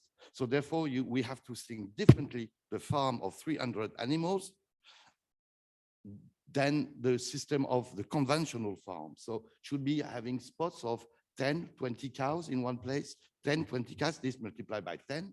So how do we envisage the farm of tomorrow, which is organic and spreading all over the landscape? So it means that we need to rethink the landscape. And this is one of the very important things. But also, we need new agro equipments, because we need new farmers, we need new equipments for dealing with these farms, because we can't do as we do today. So we need research and we need innovation. And we don't have all the answers yet. So this is why we still need really strong research. Same thing, I mean, for crops. I mean, how can we imagine 200 hectares of wheat in one go and no treatment? I really ask myself the question, and I'm not sure we have the answer. So this leads me to one very key point, which is the organic farming research should really start thinking of the change of scale of organic farming. And it's linked to research, of course, but also the solution and also the farmers. Where is the social innovation aspect and the research on social innovation? Because when you change scale, then you change the people have to change their behavior or the way they do their job. But also this leads to education. I mean, if we don't take into account the educational factor, it's likely we won't make it. And this is where the AKIS systems enter the system and are very important. And of course, then there is a link to what is going on, EIP agree, and so on. And I would say operational groups may be a solution. So living labs is one of the solutions, but there's so many other solutions that I think this is where organic research will go.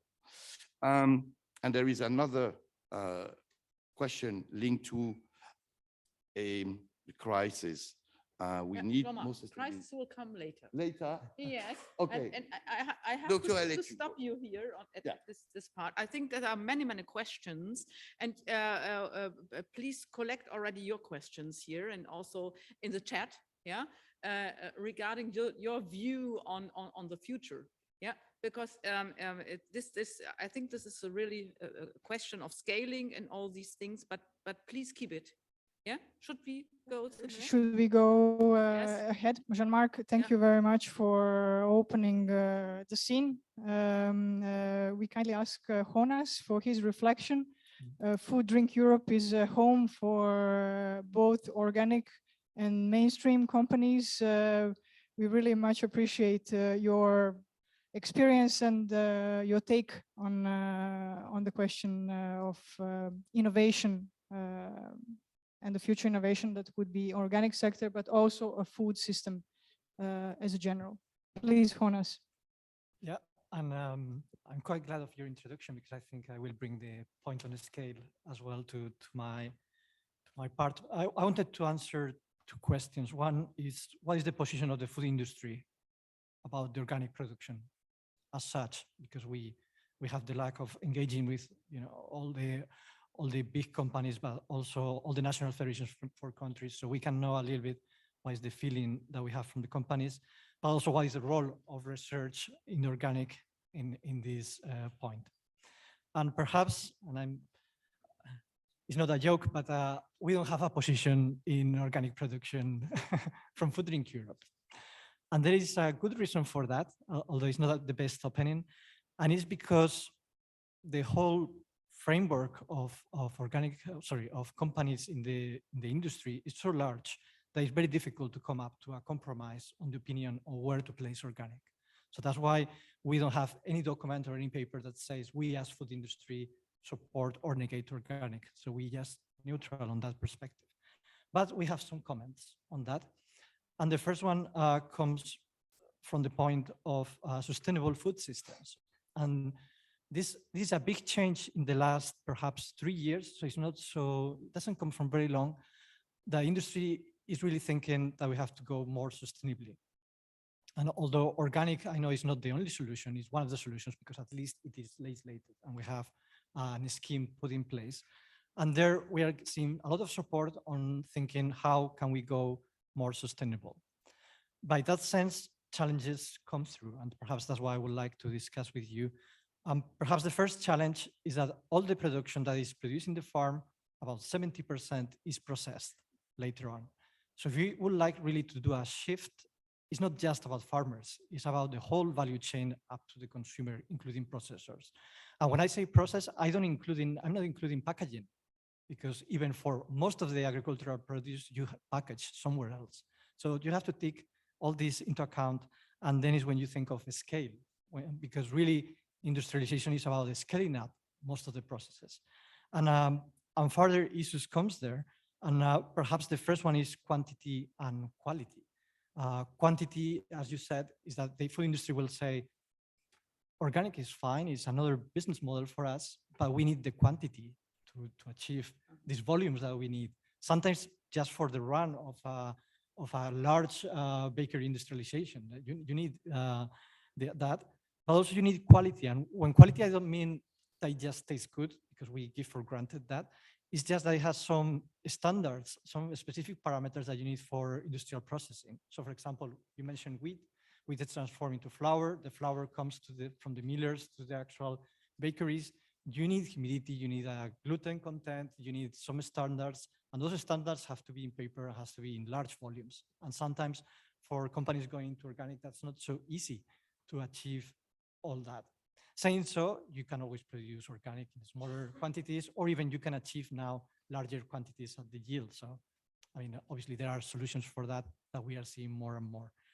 But still there are other challenges. One perhaps is the availability of ingredients. And for that, I bring two perspectives. One is the global concept of food, because really many of the ingredients come from abroad. They are external, and we have to acknowledge that. So achieving organic coffee, achieving organic cacao, organic palm oil, all those ingredients bring externalities that we have to take in. And to bring them organic, then you need even to enlarge this certification that we work so hard in Europe to other countries, as it's not so easy always.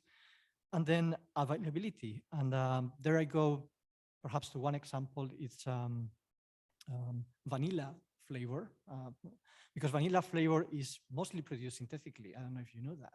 So if you want to do it organic, you have to find the actual natural ingredient to use it. So how much natural vanilla you have in the world to feed, the whole mainstream that you have? And perhaps you think, well, why do you need so much vanilla flavor? You will not believe it, vanilla flavor is almost everywhere if you think of ice creams, bakery, and all kinds of products that you can imagine. And finding natural is difficult.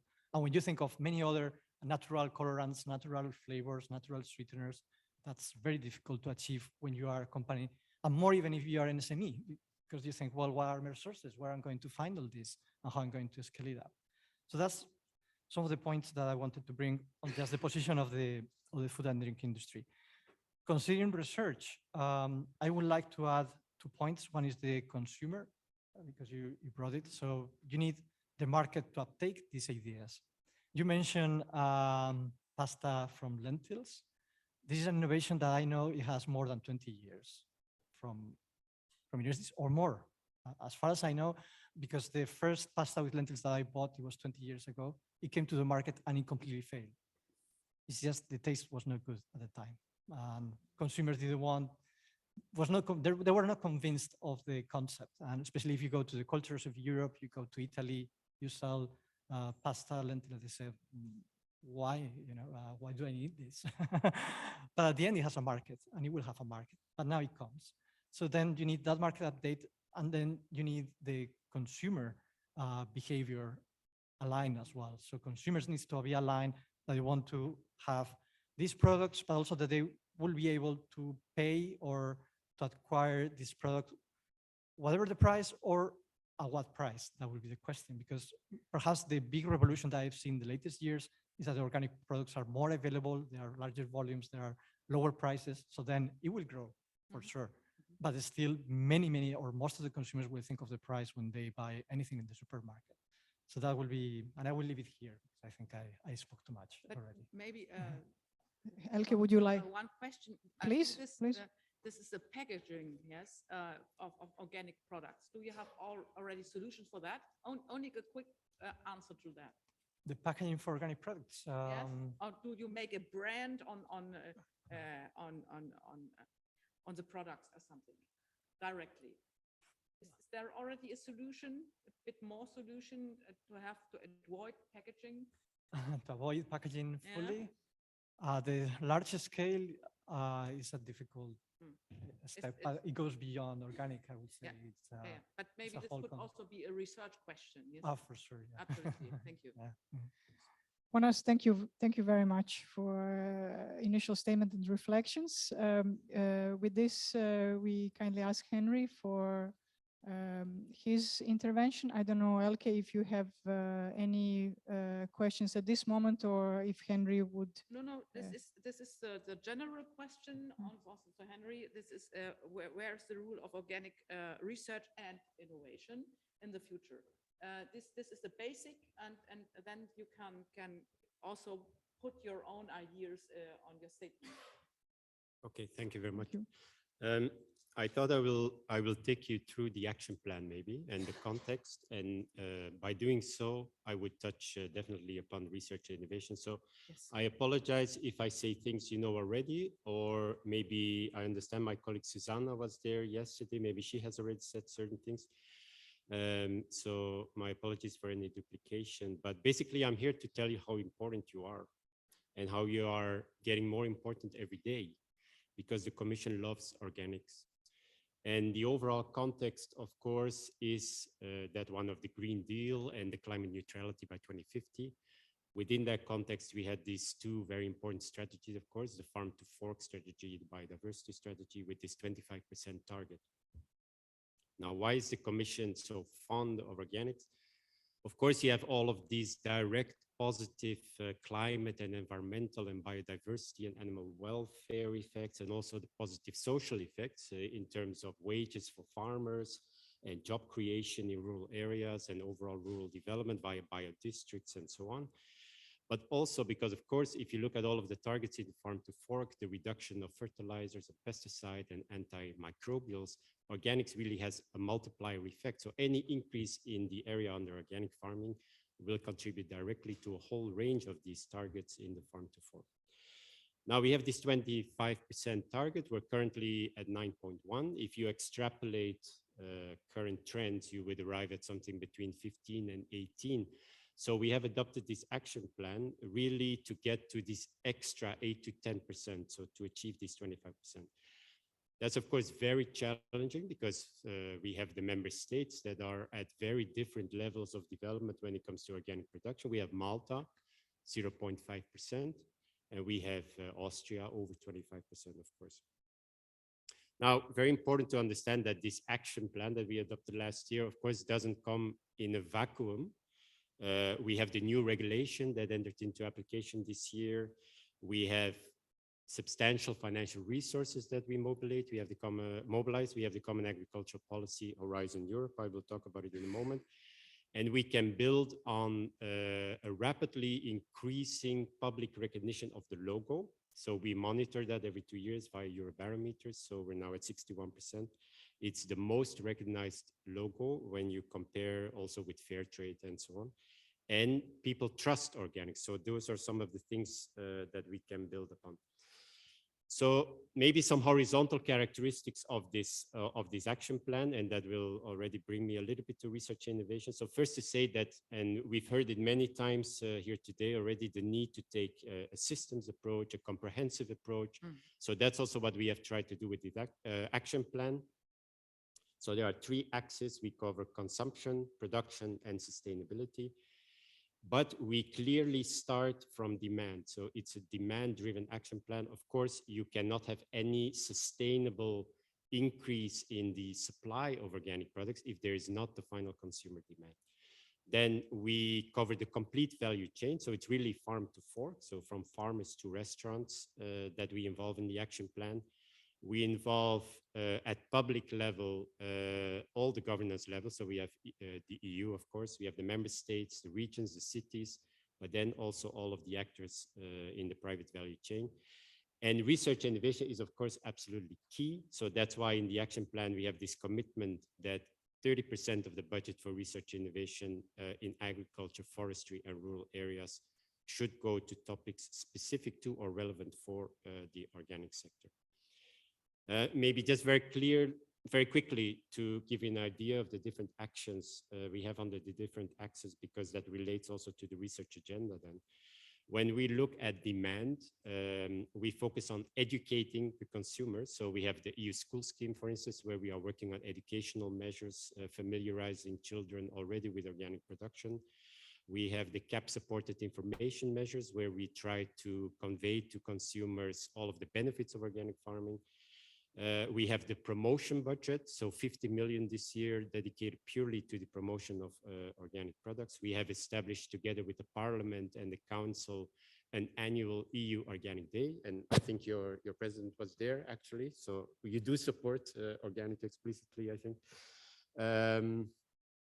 Also very important, we we are in the process of establishing these EU Organic Awards, and that again shows the overall approach we take, because we would have awards for farmer, region, biodistrict, city, SME, food retailer, restaurant, and so on. So that's very important. Then for the supply, very briefly, we have the CAP, of course, with all that it entails in terms of financial support. We are now in a dialogue with the member states on the CAP strategic plans, of course, but also in terms of advisory services. We support short supply chains, biodistricts. We work together with the private sector via the Code of Conduct for Sustainable Business Practice, Business and Marketing Practices, where I think also your organization is supportive, because the first version was adopted in July, and there are already references to organics in there.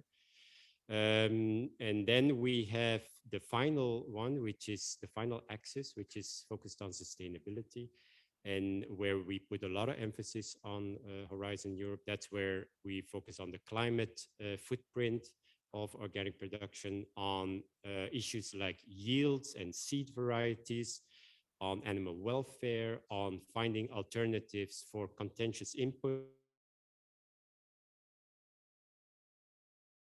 and plant protection products, and of course on reducing and energy and water use. Let me just say about this 25% target that the war in Ukraine does not change anything, because there are those, of course, who are not so fond of organics, who like to use the war to contest the importance of organics or of the target.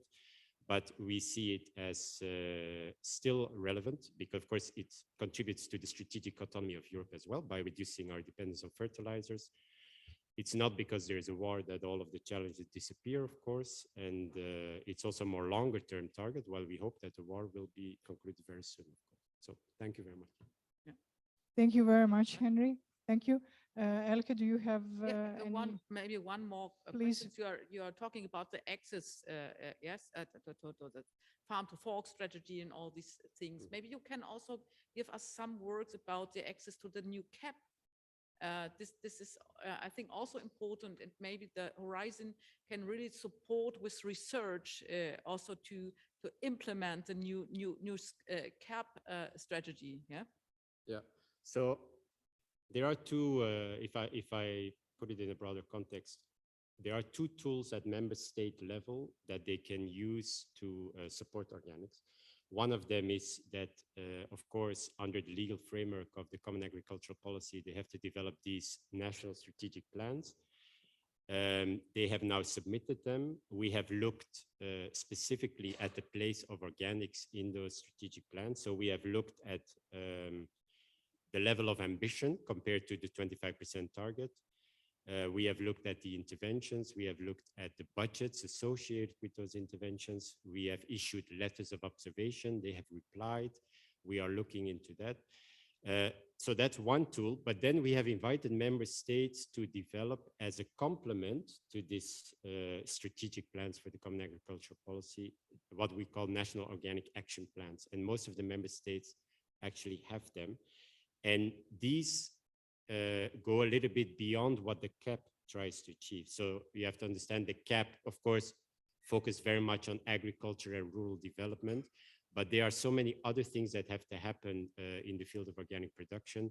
I think, for instance, a key tool, green public procurement, is not something that you would cover under, so that's a very important source of demand for organic products. So green public procurement of organic products for public canteens. It's not something that you would cover financially under the CAP, but it's something that you could cover via National Organic Action Plan. And in many of these National Organic Action Plans, there is also a clear window on research and innovation. So that's at national level.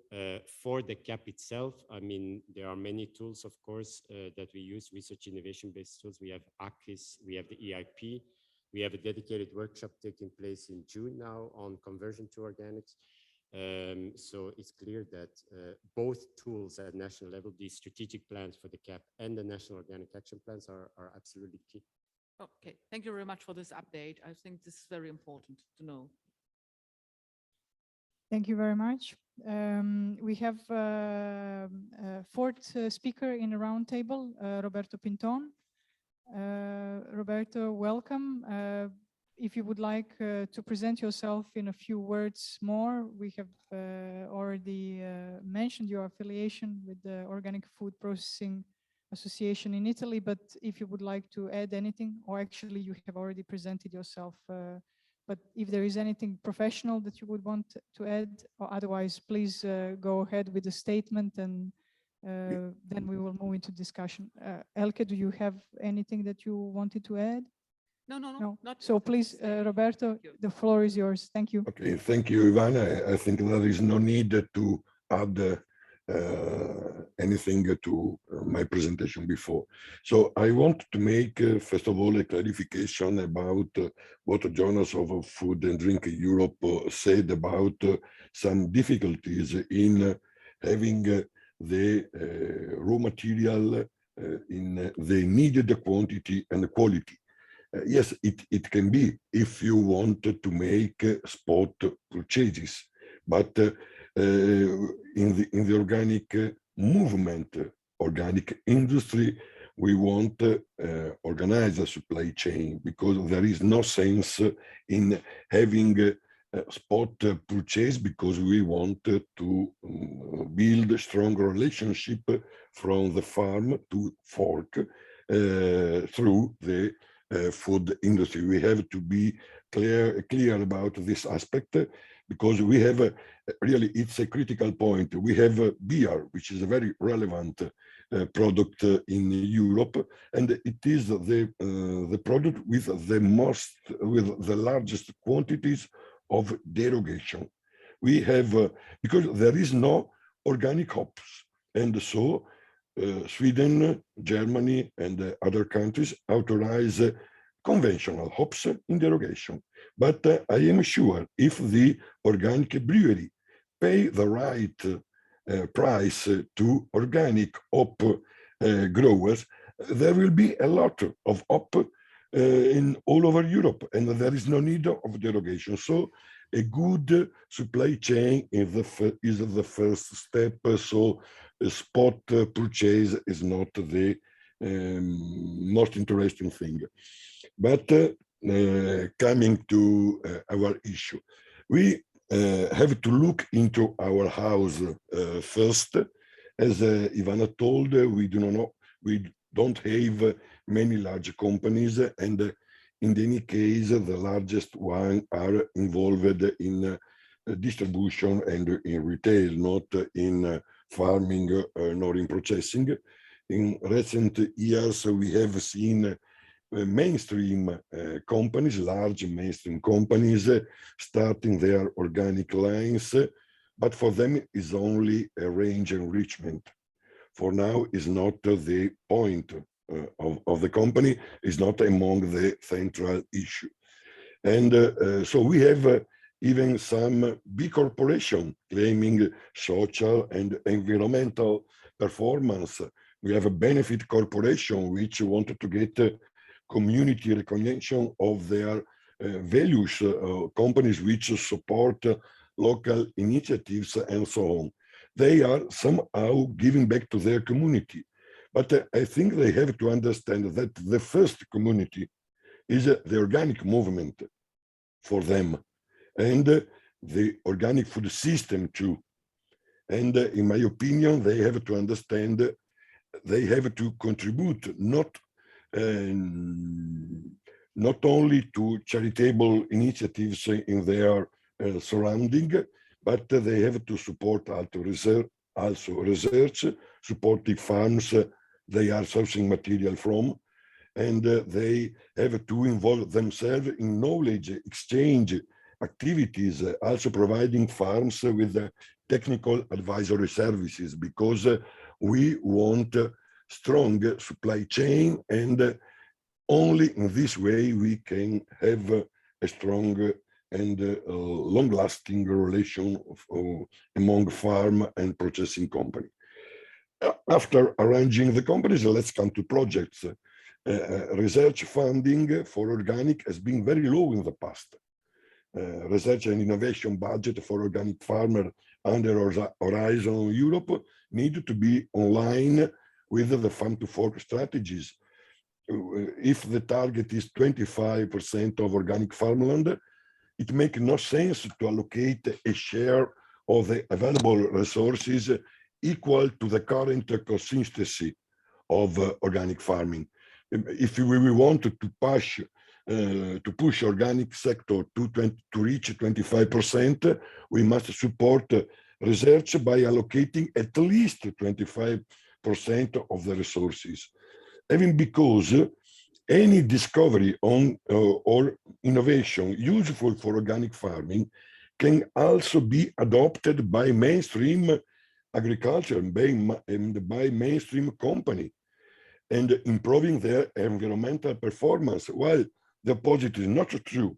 We cannot use as organic companies all the new tools which are available for mainstream companies.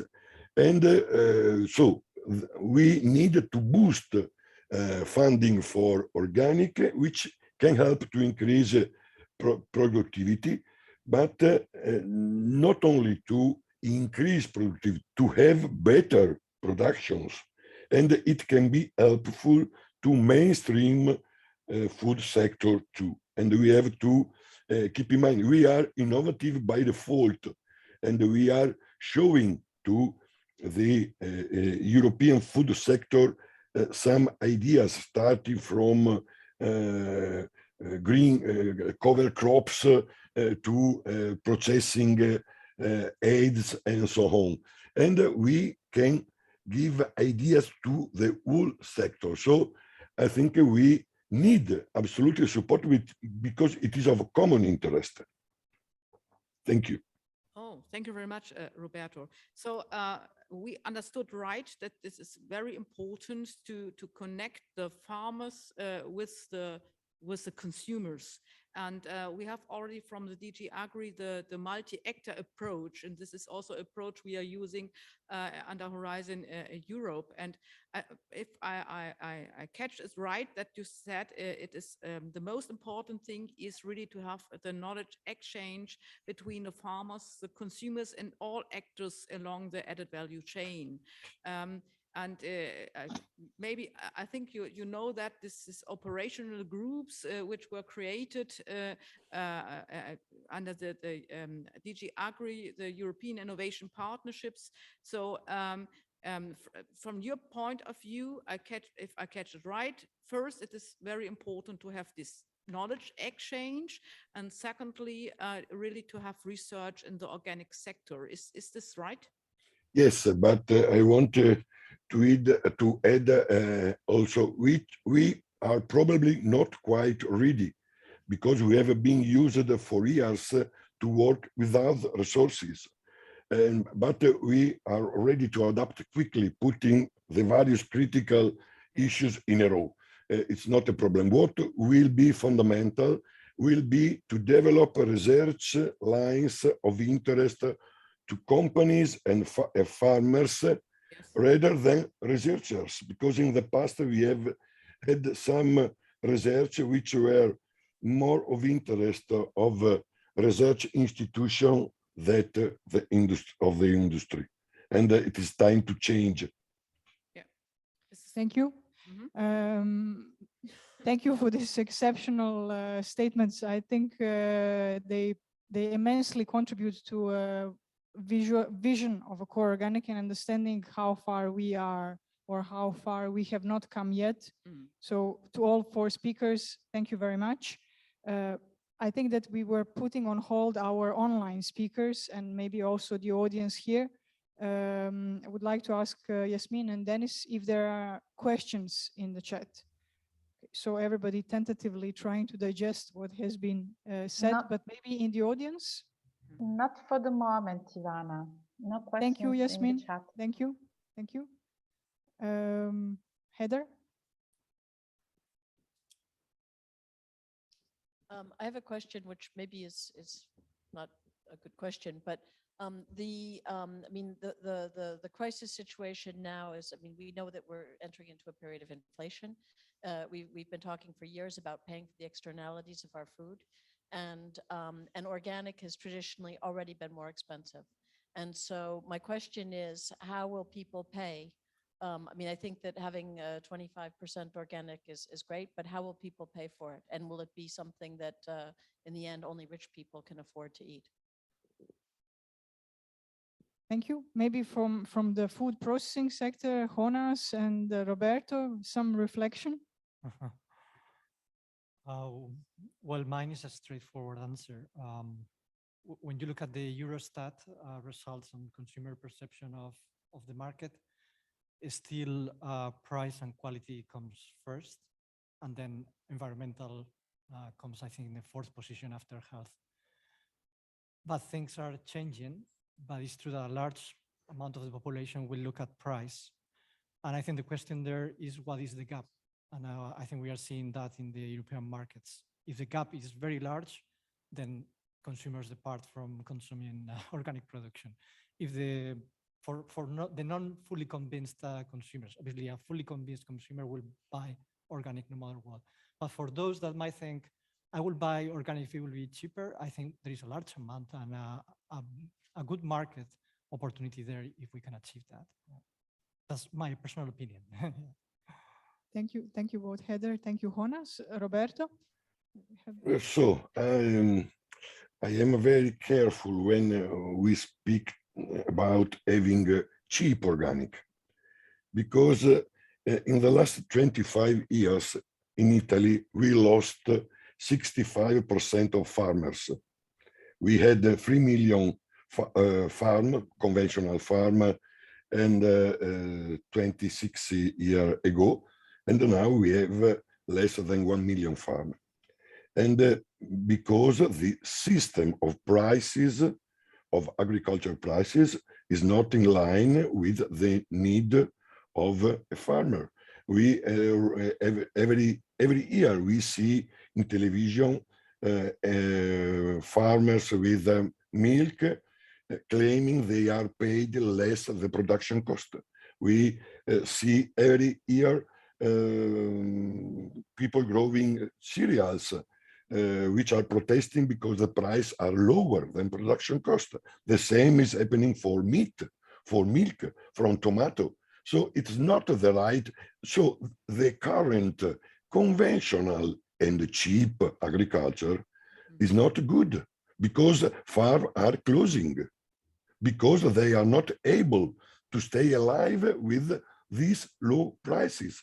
It's not of interest having organic low prices when we have organic farms which close because they are not able to stay on the market. So there is a motto in Italy: you cannot have your bottle full and your wife drunk. we have to choose. I don't know if in other languages there is something similar, but it is an Italian way of saying. We have to choose. We need healthy diet. We need to change diet because we have to exit our comfort zone. This way of eating is making half of European overweight and obese, with the diabetes, with the cancers, with heart problems. We cannot have together the current diet, a best environment, and low prices together. We have to change something. We have reached the limit, not only of the planet, but even of health of European people. We have to change. The issue is not the price of products, it's the healthiness of products, because we have unhealthy European. We have people dying in Europe for antibiotic resistance of bacteria. So it's not the relevant issue if meat is cheaper. I think it is most relevant to have European living, not dying 10 millions every year for ills related to antibacterial resistance. So we have to choose. Thank you, Roberto. I think both the question and answer were really essence of a number of issues that both the core organic network and the whole value chain and our speakers have addressed. So thank you, Roberto, for really opening the scene of what the vision for innovation of core organic should be. And thank you also, Heather, for opening it from the perspective of the consumer. Henry was having a comment, and then Jean-Marc, and then Lisa. Please, Henry. Yes, no, I think you raised a very important point, because what we heard this morning is that the focus is on availability and quality. But in the action plan, we also mentioned affordability. But when you look at affordability, actually, this has a lot to do with the development of the supply chain, because only 30% of the final consumer price is determined by the production cost. And we see clearly that the price differential between organic and conventional products becomes smaller the more the market is developed. For instance, in Scandinavian countries, the price differential is much smaller than in those countries where organics is a niche product and is a luxury product. So that's where this, if you, for instance, start with green public procurement, and that's also, I think, for instance, Denmark has done it like that, with Copenhagen, with green public procurement, 100% organic products in the public canteens, then you develop the supply chain and the price differential will disappear. Now, the other question is indeed, how do you balance that with fair incomes?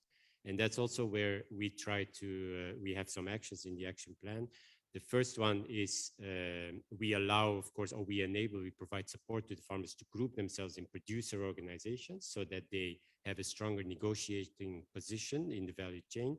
We support also these direct sales, short supply chains, because that's to the benefit of the farmer, but also to the benefit of the consumer. And of course, overall, what is very important is to maintain this balance between the growth in demand for organic products and the growth in the supply. We get conflicting messages on that, because those who are not so fond of organics, they often say, indeed, there's overproduction of organics, the consumer doesn't want it. But when we talk to Eurocommerce, for instance, so the Federation of Wholesalers, Retailers, they say clearly demand is growing by 10–15% a year and the supply cannot follow. So indeed, there are these pockets maybe where there is a misalignment of the supply chain, but structurally there is more demand than supply. So the question, and that's also important for research, I think, how do you target precisely the supply to the demand? Thank you. Thank you. Thank you. Jean-Marc? Yeah, thank you, Henry, for this point, because I wanted also to highlight things is, I think the future of organic research and innovation lies strongly in synergies with conventional organic farming, because we can't have, this binary way of organic, not organic, because the consumers need to be fed and they need to be happy.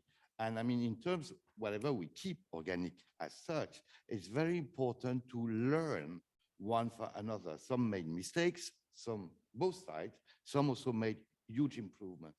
And this is a very important thing, that synergies are getting developed between organic and conventional. And maybe this is for the sake, I would say, of agroecology. So I'm going further, one click further. And the second point, and I'm sorry, Jonas, for that. In your speech, you say the food industry, and I'm coming from it, so I know it well, it's got standard at the entrance. And the main problem resides that in the fact that most of research which should be addressed nowadays for organic organic products should realize, how does the industry deal with heterogeneity of raw material? This is a key point, because indeed, when you have a look at potatoes, French fries, either they're the right size, then they go to French fries. If not, they go to the smashed potatoes. And that's all. No other choice for the potato. And from organic potatoes, then it's completely different, because the heterogeneity of the raw material is even more. It doesn't mean they're not potatoes, they're still potatoes. And this is what is very important, is that we learn, and in France at the national level, we are setting a call for proposal called eco-agility, saying we need to make the food industry change the paradigm of entering raw material and to be adaptable to new situation, because short supply chains, heterogeneity of raw material, whatever it comes, we need to valorize the best, to minimize the prices, to improve the quality at the end, but also to ensure that the consumer can buy it organic or conventional. But as soon as we will have triggered this, and this is where digital technologies can come in, because we can't build a whole plant saying, oh, we're gonna try, and then, oh, it doesn't work.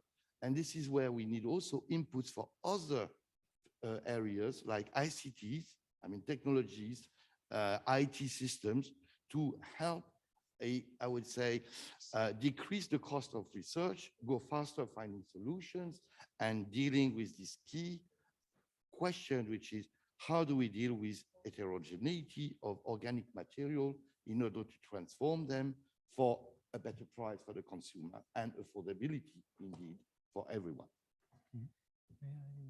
Thank you. Short response. Yeah, very short response. Because I agree with you. So I agree with you, and I think industry will agree with you. And where you see these challenges, I see possibilities for research. So I'm fully convinced when I was mentioning the challenges that the industry has, obviously there are barriers for the business development, but also there are opportunities. So in this case, obviously it's a big challenge. It's a key point, going back to the scalability. So possibility for research. The same for the consumers, probably. When we discuss consumers, perhaps more data on consumer behavior and why they perform as they do is needed, because obviously, and I think you mentioned it, or someone mentioned it before, policy science interface. So if you really want to change things at national level or European level, you also need research to see what are the trade-offs, what will be the impact. So I think those all comes together, I would like to say. Yeah. Thank you, Jonas, also for intervention. We had Lisa, you had a question?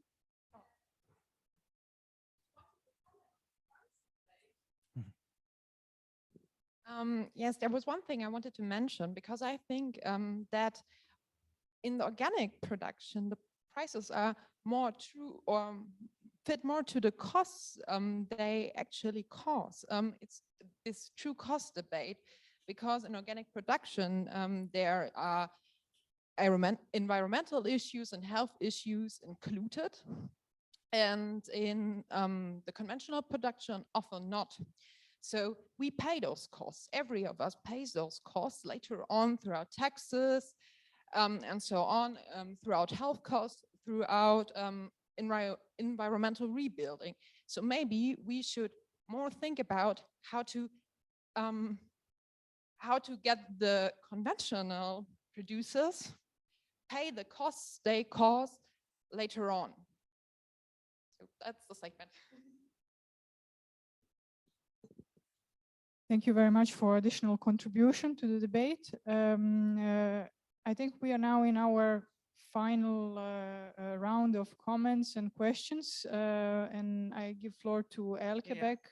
So Ivana, you told me that we can use a bit more. Yes, I think we time, have only a bit another more 5 time, minutes or so. because this is so interesting and so important also, yeah. And we have another question on board, but we can fill the whole day with that, with the discussion. So I will ask the panelists really for short answers, but we should not forget we are currently in a crisis, and you raised already, Jean-Marc, this point of crisis. And due to the Ukraine crisis and war, we have really big changes in Europe. This is true, and especially not only for the energy sector, also for the food demand and supply. And then we have the question really, how can organic research help in this situation? Is this possible? And are we ready and fit for the future? The question you raised, Jean-Marc. And should we have or should we change something or adapt something?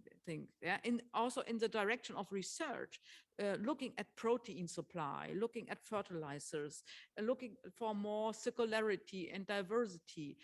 These are main items, and I would like to hear your position on that. Only a quick one, because but we should not forget that we have really a crisis today. So we will start with Jean-Marc again, and then the others. To my personal opinion, organic is a model. I mean, of quality. Is a model of delivering fantastic things, and it really needs to be a source of inspiration for other ways of farming. And this is where I would say synergies have to be developed in order to ensure more sustainability to all our agro systems at the European level. This is very important, as anyway, a lot of things are at stake, and including, let's say, closing most of the element cycles of like nitrogen, but not only carbon and so on. And this is where organic sector is really having a great impact by the practices. And this is where also it should spread the word to ensure that we are more sustainable, and also there is the crisis of climate on the top of the walls. Yes, thank you. Jonas, please. Yeah, I mean, it's a good question, because now we have the war in Ukraine, but also the crisis with the COVID really put under stress the whole value chain. So I think we have suffered 3 years in Europe of all kind of issues that really worried us in many different ways. And I think the relevant part here is that it shows the vulnerabilities, or where we're facing difficulties. And there, I am in the same position as my colleague from DG Agri, that really those crises should not change the pathway that we started on thinking of sustainability. So even, I think they are still fully valid even more. So we have to think or be more aware of these challenges that already sustainable food systems or the organic production was already some years ago, quite a lot of years ago. In that sense, I think it should be linked to research, because your question was specific to research. And in that sense, obviously I find sometimes, not always, differences between how food industry and universities sees where the research should go, but there are many alignments as well. In that sense, I'm quite supportive of things like the ETP Food for Life, which is the ETP that I manage, but particularly in organic, we have an ETP, which is the ETP Organics, and I quite like the innovation and research agenda, because I think it covers very well the sustainability issues. And in that sense, I think the crisis should not modify those research plans, although it's true that this has shown also new pathways. If I if I'm telling you what this has caused in Food Drink Europe as such, in our members, it has been big concerns on the supply chains, obviously raw materials, but also on the prices of energy.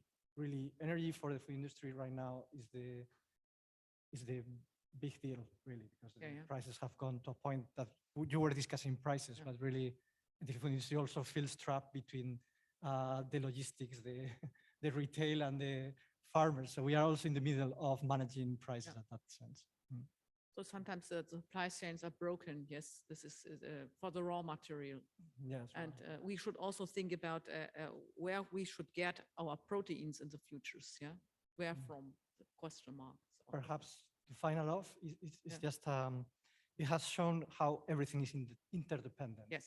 So that when you discuss multi-stakeholder and multi-actor approach, but also multidisciplinary, is more relevant as ever has been, for sure.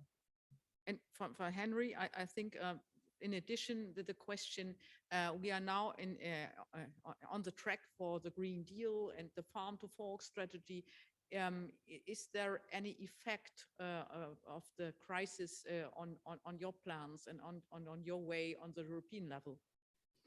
Yes, thank you very much. I mean, there are different time dimensions. I think on a daily basis, we are dealing with this crisis because the Commission is the competent authority for the control bodies in third countries. And now when you pick up the phone, these people are at the front. You just don't have your counterparts anymore.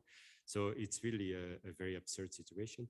Of course, we have the immediate issue of protein feed for animals, where we are trying to find a legal solution, derogations from the legislation, because it shows our dependence again on foreign sources of animal protein feed. But overall, what we have already seen with COVID and what we see now again is this emphasis on food security and a type of food nationalism, so to say. And that's where organics is, of course, vulnerable, because always the issue of yields is brought up. And then we always say, yes, but you have to look at it together with dietary change. And you have to look at it together with the fact that we're working on waste reduction. And if you put all of that together, then even though your yields are lower, we're going to be fine. But the debate is not always rational, unfortunately. And so yields is really fundamental. And of course, in the action plan, we already focus on exchanging best practices. So making sure that all of the farmers are at the frontier of production. But then we try to move the frontier with research and innovation. And that's what I want to highlight, that this issue is really of key importance. Of course, the yields, even though the evidence is not very clear cut, because let's say those who are not so fun, they always say, yes, 40% less yield, but in difficult climatic conditions, it can even be higher than conventional and so on. But it's clear that this issue of animal protein feed on the one hand, yields in general on the other hand, are key priorities, given already the COVID context and now even more the war in Ukraine. Thank you, Henry. Shall we have Roberto? Roberto, very brief, please. Thank you.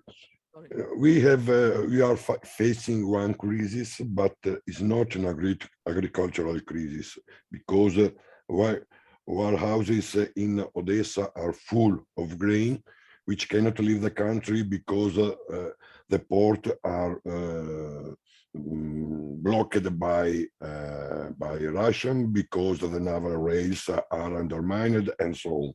In the same way, hunger has nothing to do with the global availability of food, but on poverty that does not allow you to buy what it is available on the market. And together we have a large waste of food. So these are the real issue. There is no point in asking for GMOs or for more chemistry in farming, as the CEO of Syngenta asked a few days ago.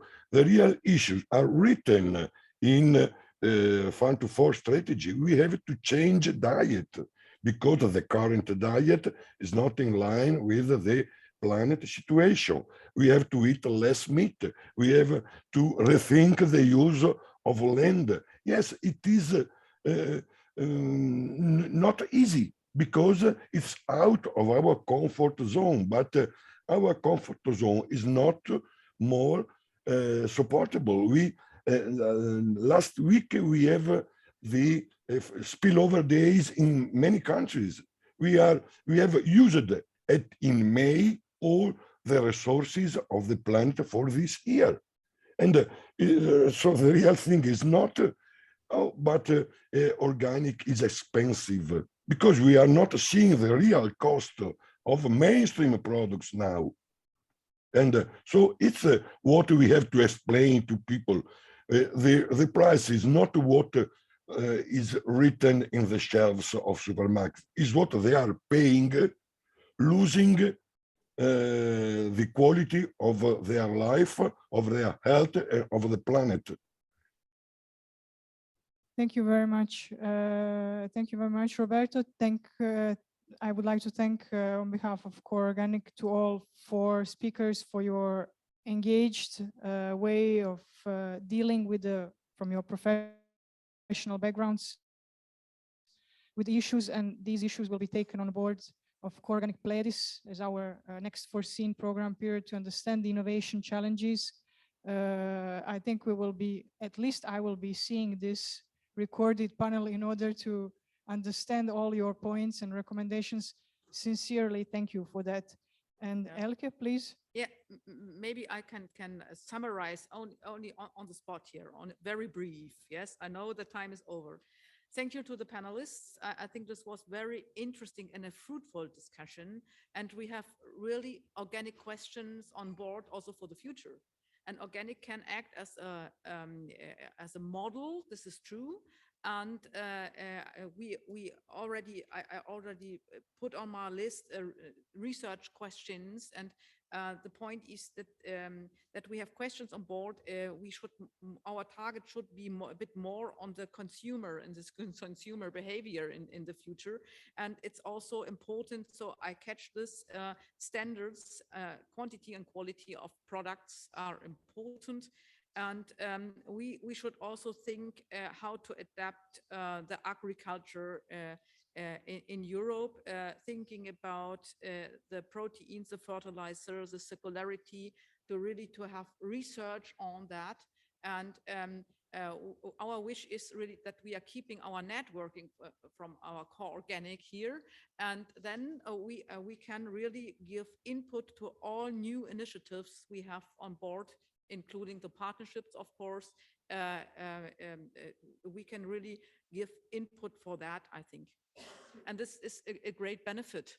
Yeah, and I would like to close here. And from my point of view, I would like to say thank you very much for that. And I would like to hand over to Ivana. You are the coordinator and you should have the last word. Well, thank you, Elke. I think we are sharing the moment. You have already very nicely closed the session. I think now we should also greet each other for this 1.5 days or 2 days that we were together. I ask our colleagues that are online if you would like also to put your cameras on so we can see each other and say hello to each other. It has been a very interesting journey with lots of, I think, open-ended questions, issues. Thank you very much for your participation. Really, all 4 speakers.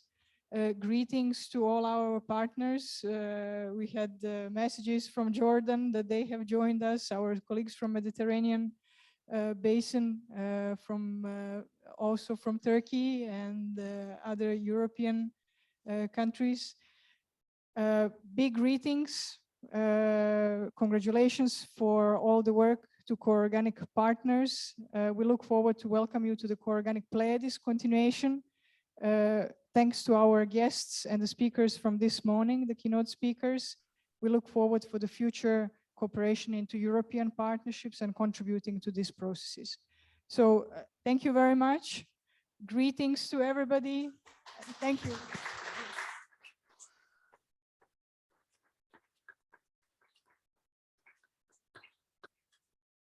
You're most welcome to join lunch. It's on secret subfloor -1. And please have a safe journeys back home. The governing board members will remain, but those that are leaving, thank you for your contribution. Bye. Bye-bye.